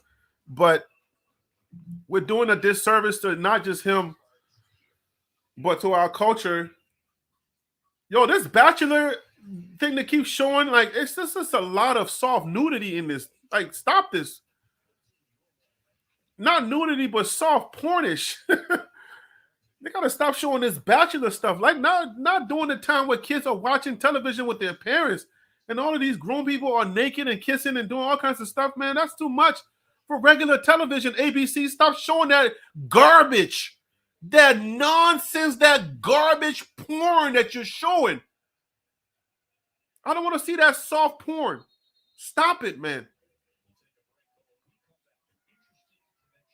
Regular TV showing that kind of stuff. What happened to the safe harbor rule? It had to be a certain 10 o'clock before you can show that kind of stuff on television. We have no more safe harbor rule. That's what we're learning in broadcast. We know that there's a safe harbor. After 10 o'clock, you can show certain things because the kids are in bed. But now it's like, what time is it? It's 6:45 in New York City. And you showing like all of this adult activity on my television. And my kids are sitting around watching. And kids are watching these football games. They're watching Coach Prime and his Buffaloes. And y'all showing all of this? I'm not with that, man. This country is going down in flames, man. Y'all got to be careful with what we're doing. We are way over-sexualized, man. America is too over-sexualized. Y'all can fry me if y'all want. This is y'all America. I've been living here long enough, but there's way too much sex going on, bro. Too much sexualization in America. All the young ladies showing their stomachs and stuff. Anyway.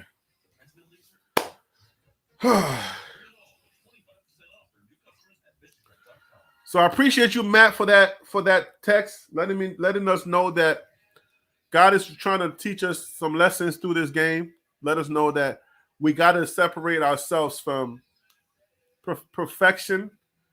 We got to be perfect. They don't. They can just live their life. We don't have to be perfect. I mean, they don't have to be perfect, but we got to be perfect. It's all about wins and losses, or black coaches would not get opportunities if they don't win everything. They got to always prove that everything, if you a little flashy, then they label you too flashy, you're a clown. It's a clown show. They put all sorts of labels on you. Even when you're winning, they would never give you a chance. The media is going to say you were not good enough, but then they wouldn't allow you to recruit the way you need to recruit. They keep putting all kinds of obstacles in your way. They create these things in the media. Some of y'all don't believe that some of these things are intentional. Y'all don't think so, but I know, So, so y'all got to understand that some of these things are very intentional. Slap Happy, I appreciate the sticker. I appreciate the super sticker. Thank you so much. Some of y'all got to understand that some of these things are intentional. You got to stop the momentum, Watch the narrative in the media. Remember, Coach Prime has to be perfect. All right? For us to give black quarterbacks an opportunity for us to give black quarterbacks in the NFL opportunity to do their thing, they got to be perfect. White quarterbacks don't have to be perfect. They can be good, but they don't have to be perfect. Black coaches got to be perfect. Got to be perfect. So we're always trying to lean on, man, we got to be perfect. Coach Prime cannot lose this game. Not today, Coach Prime. Show them, Coach Prime. Everything is riding on this. Every game is going to be riding on Coach Prime being perfect. It's unfortunate, but that's just the reality that we live in, that black coaches, black players, black athletes, they got to be darn near perfect because of the fear that other cultures have. You will get a white coach that is like subpar, but he gets a job. If you're a black coach and you're great, you're really good, they'll overlook you for the subpar other culture person just because they don't trust you. So let's take some of the pressure off of ourselves this week. This week coming, let's relax. Let's exhale. Let's take some of the pressure off of ourselves. We don't have to be perfect. We don't. I ain't got to be perfect for nobody.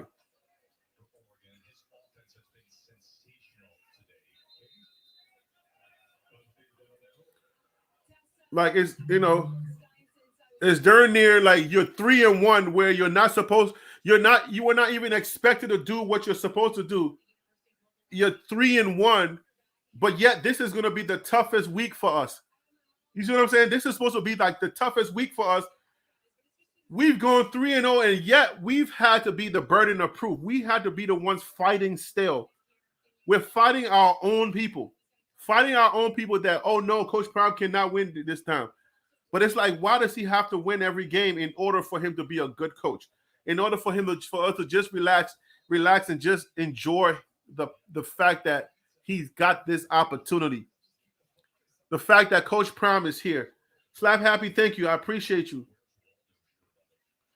Thank you for the super chat, man. I appreciate you.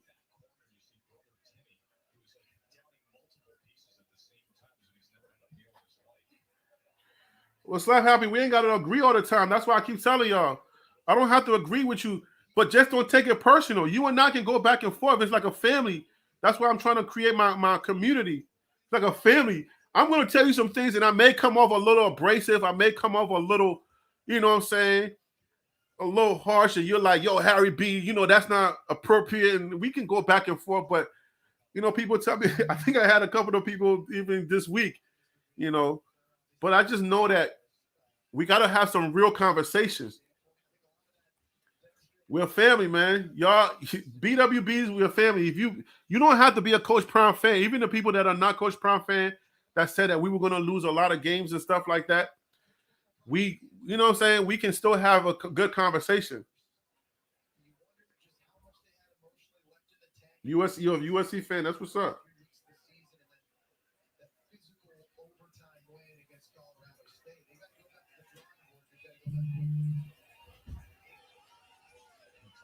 Yeah, I mean, I don't think it's just African Americans. I think it's just people of color. I think POCs have to show a certain level of perfection for other than more than other cultures, because it's not just white. Because there's you got the Asians too. You got the Chinese. You got people who were just expected to have a certain level of intelligence.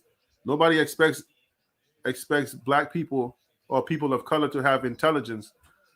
You know, so the burden of proof is always on us. We got to be the perfect ones. Every day we got to be perfect. We got to do more than just a regular person. So let's breathe this week. Let's relax. We're 3-1. Nobody expected us to be 3-1 going into USC. We're 3-1. We got beat by a really good team. Bruh. We take this and we go and we're proud of ourselves, of our guys.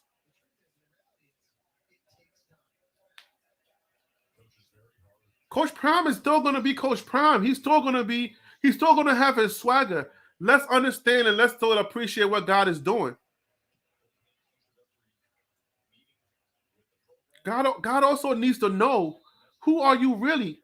Do you really understand what he's trying to do through Coach Prime? Or are you so caught up on wins and losses that you don't really understand the message? Thank you, Matt. I really appreciate that. I thank you. I touched on it a little bit, but you really brought it home with that text. I appreciate you.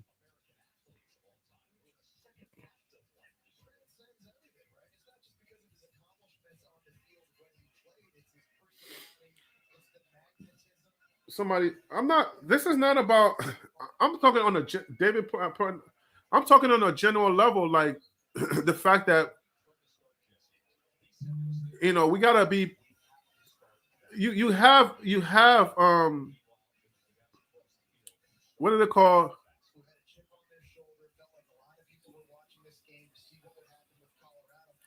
It's counting down second and fourth, counting down to fourth second, fourth second, 5, 4, 3, 2, 1. Game was over. Coach Prime, shake his hand and walk away. Just shake his hand and walk away. I don't respect this guy. I have no respect for him.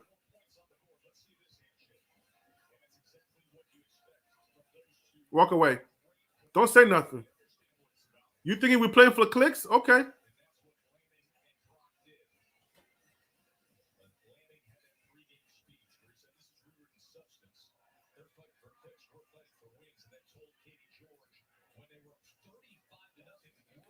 That's that man right there, Coach Prime.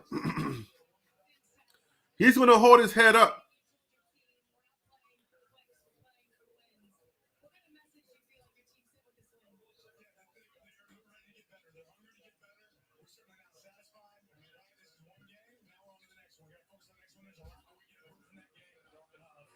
You don't got that good of a team. I'm trying to tell you. Like, somebody, listen, man, you get somebody who has a good offense, good, and then meet y'all. If we had your team, you're not that great of a coach. That was not coaching. That was just the kids are good. You got a good recruiting class. How much of a coaching did you really do? I don't really know that he really did that great of a coach. I don't really know that you can just, come on. What did he really do? I ain't got no respect for that dude. Shake his hand, move on. Be like, all right, cool.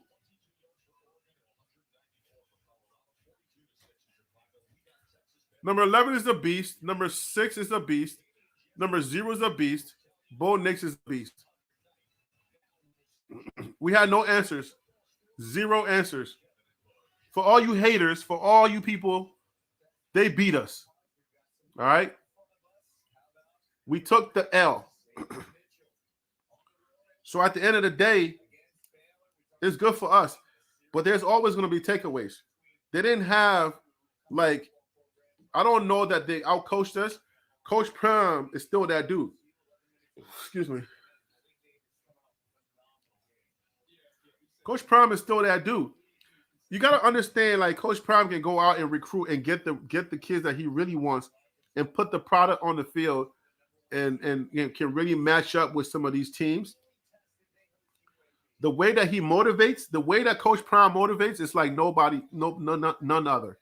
So I'm really, I'm really like, I'll put that up. I'm really like on Coach Prime, his motivational prowess. I'm really on that because you have to you're taking young men who everybody has counted out and you're giving them an opportunity to really show that there's somebody. And I'm on that all day. I'm on that. And you got to motivate them on a different level because we're not supposed to win the TCU game. We're not supposed to win the Nebraska game. CSU, nobody know about them. Nobody knew that. Nobody's giving them any credit. You're not giving CSU no credit. Those boys can play. Just like y'all didn't give Texas Tech any credit. You see what I'm saying? Nobody gave Texas Tech any credit. Oh, then Texas Tech lost. But you didn't give Texas Tech their due credit. Texas Tech was able to stop their high-power offense that we couldn't stop. Isn't that something for you to think about as well? Texas Tech, they were able to put points on the board that we couldn't put on the board. So what does that say about Texas, about their team? Think about it. Because we get stuck in these names. We get stuck with the whole idea of like, oh my gosh, there's no way that Texas is supposed to win that game. But look, Texas, they did a lot more than we could do. Now, do we beat Texas Tech if we play them? I don't know. I have no idea. Maybe we have some pieces that we will go into Texas and we will win. But they sure did play Oregon, and they showed up. So now do we put some respect on Texas's name? Do we also put respect on CSU's name? Because these not so popular teams, we tend to downplay them because they're not in the media, they're not big, they don't have the big names, they don't have the big endorsements, they don't have the big players, the names, the NIL deals. So everybody thinks they can't play. There's no way they're supposed to hang with us. And then they give us the most problem. And then Texas Tech goes in and gives Oregon the most problems.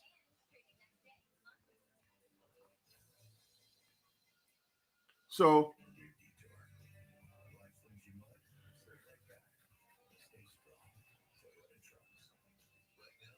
it's Texas Tech, not Texas. Texas Tech. That's what I said, right?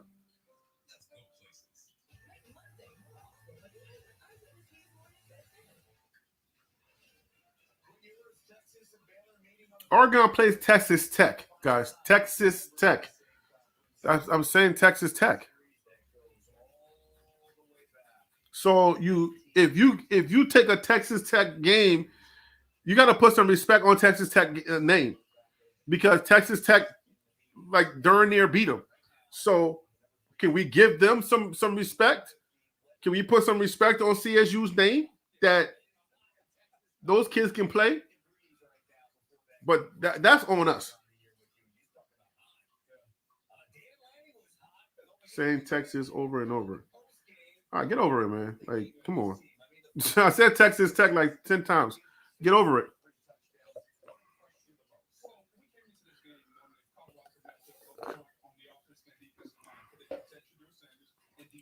Anyway,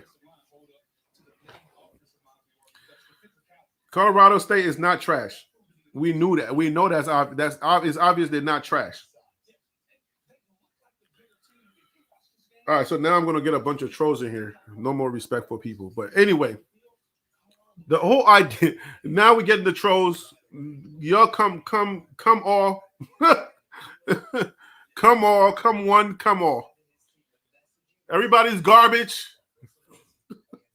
Y'all don't talk data. Y'all never talk data. You know what I'm saying? Like talk some real stuff. Talk some stuff that I can hold on to. I'm the type of person, I'm mature. I ain't got time for like silly conversations. I'm not a casual fan. I'm not. I'm data driven. So anyway, TCU not good, whatever.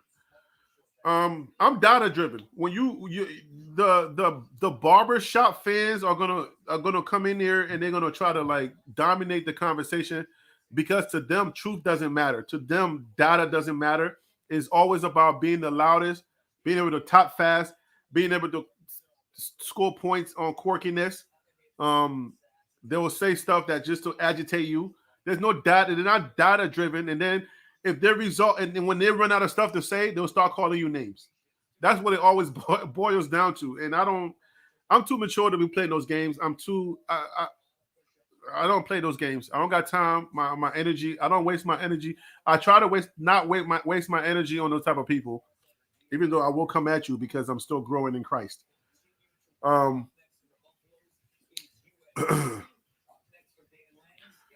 So what are some takeaways? Any Buff fans left in here? Because the trolls are here. The trolls are here.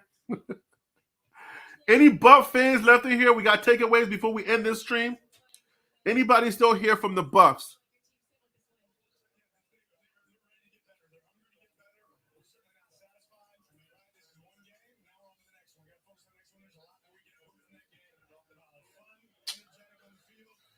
Come on, guys! Let's not stop let's stop the coming at each other in the thing. Come on, where did you play? Who are you? Blah blah blah blah, bruh. Are we like old heads? What is this? Al Bundy talk? This is not Al Bundy stuff, guys. Cut it out. Cut it out in the comments.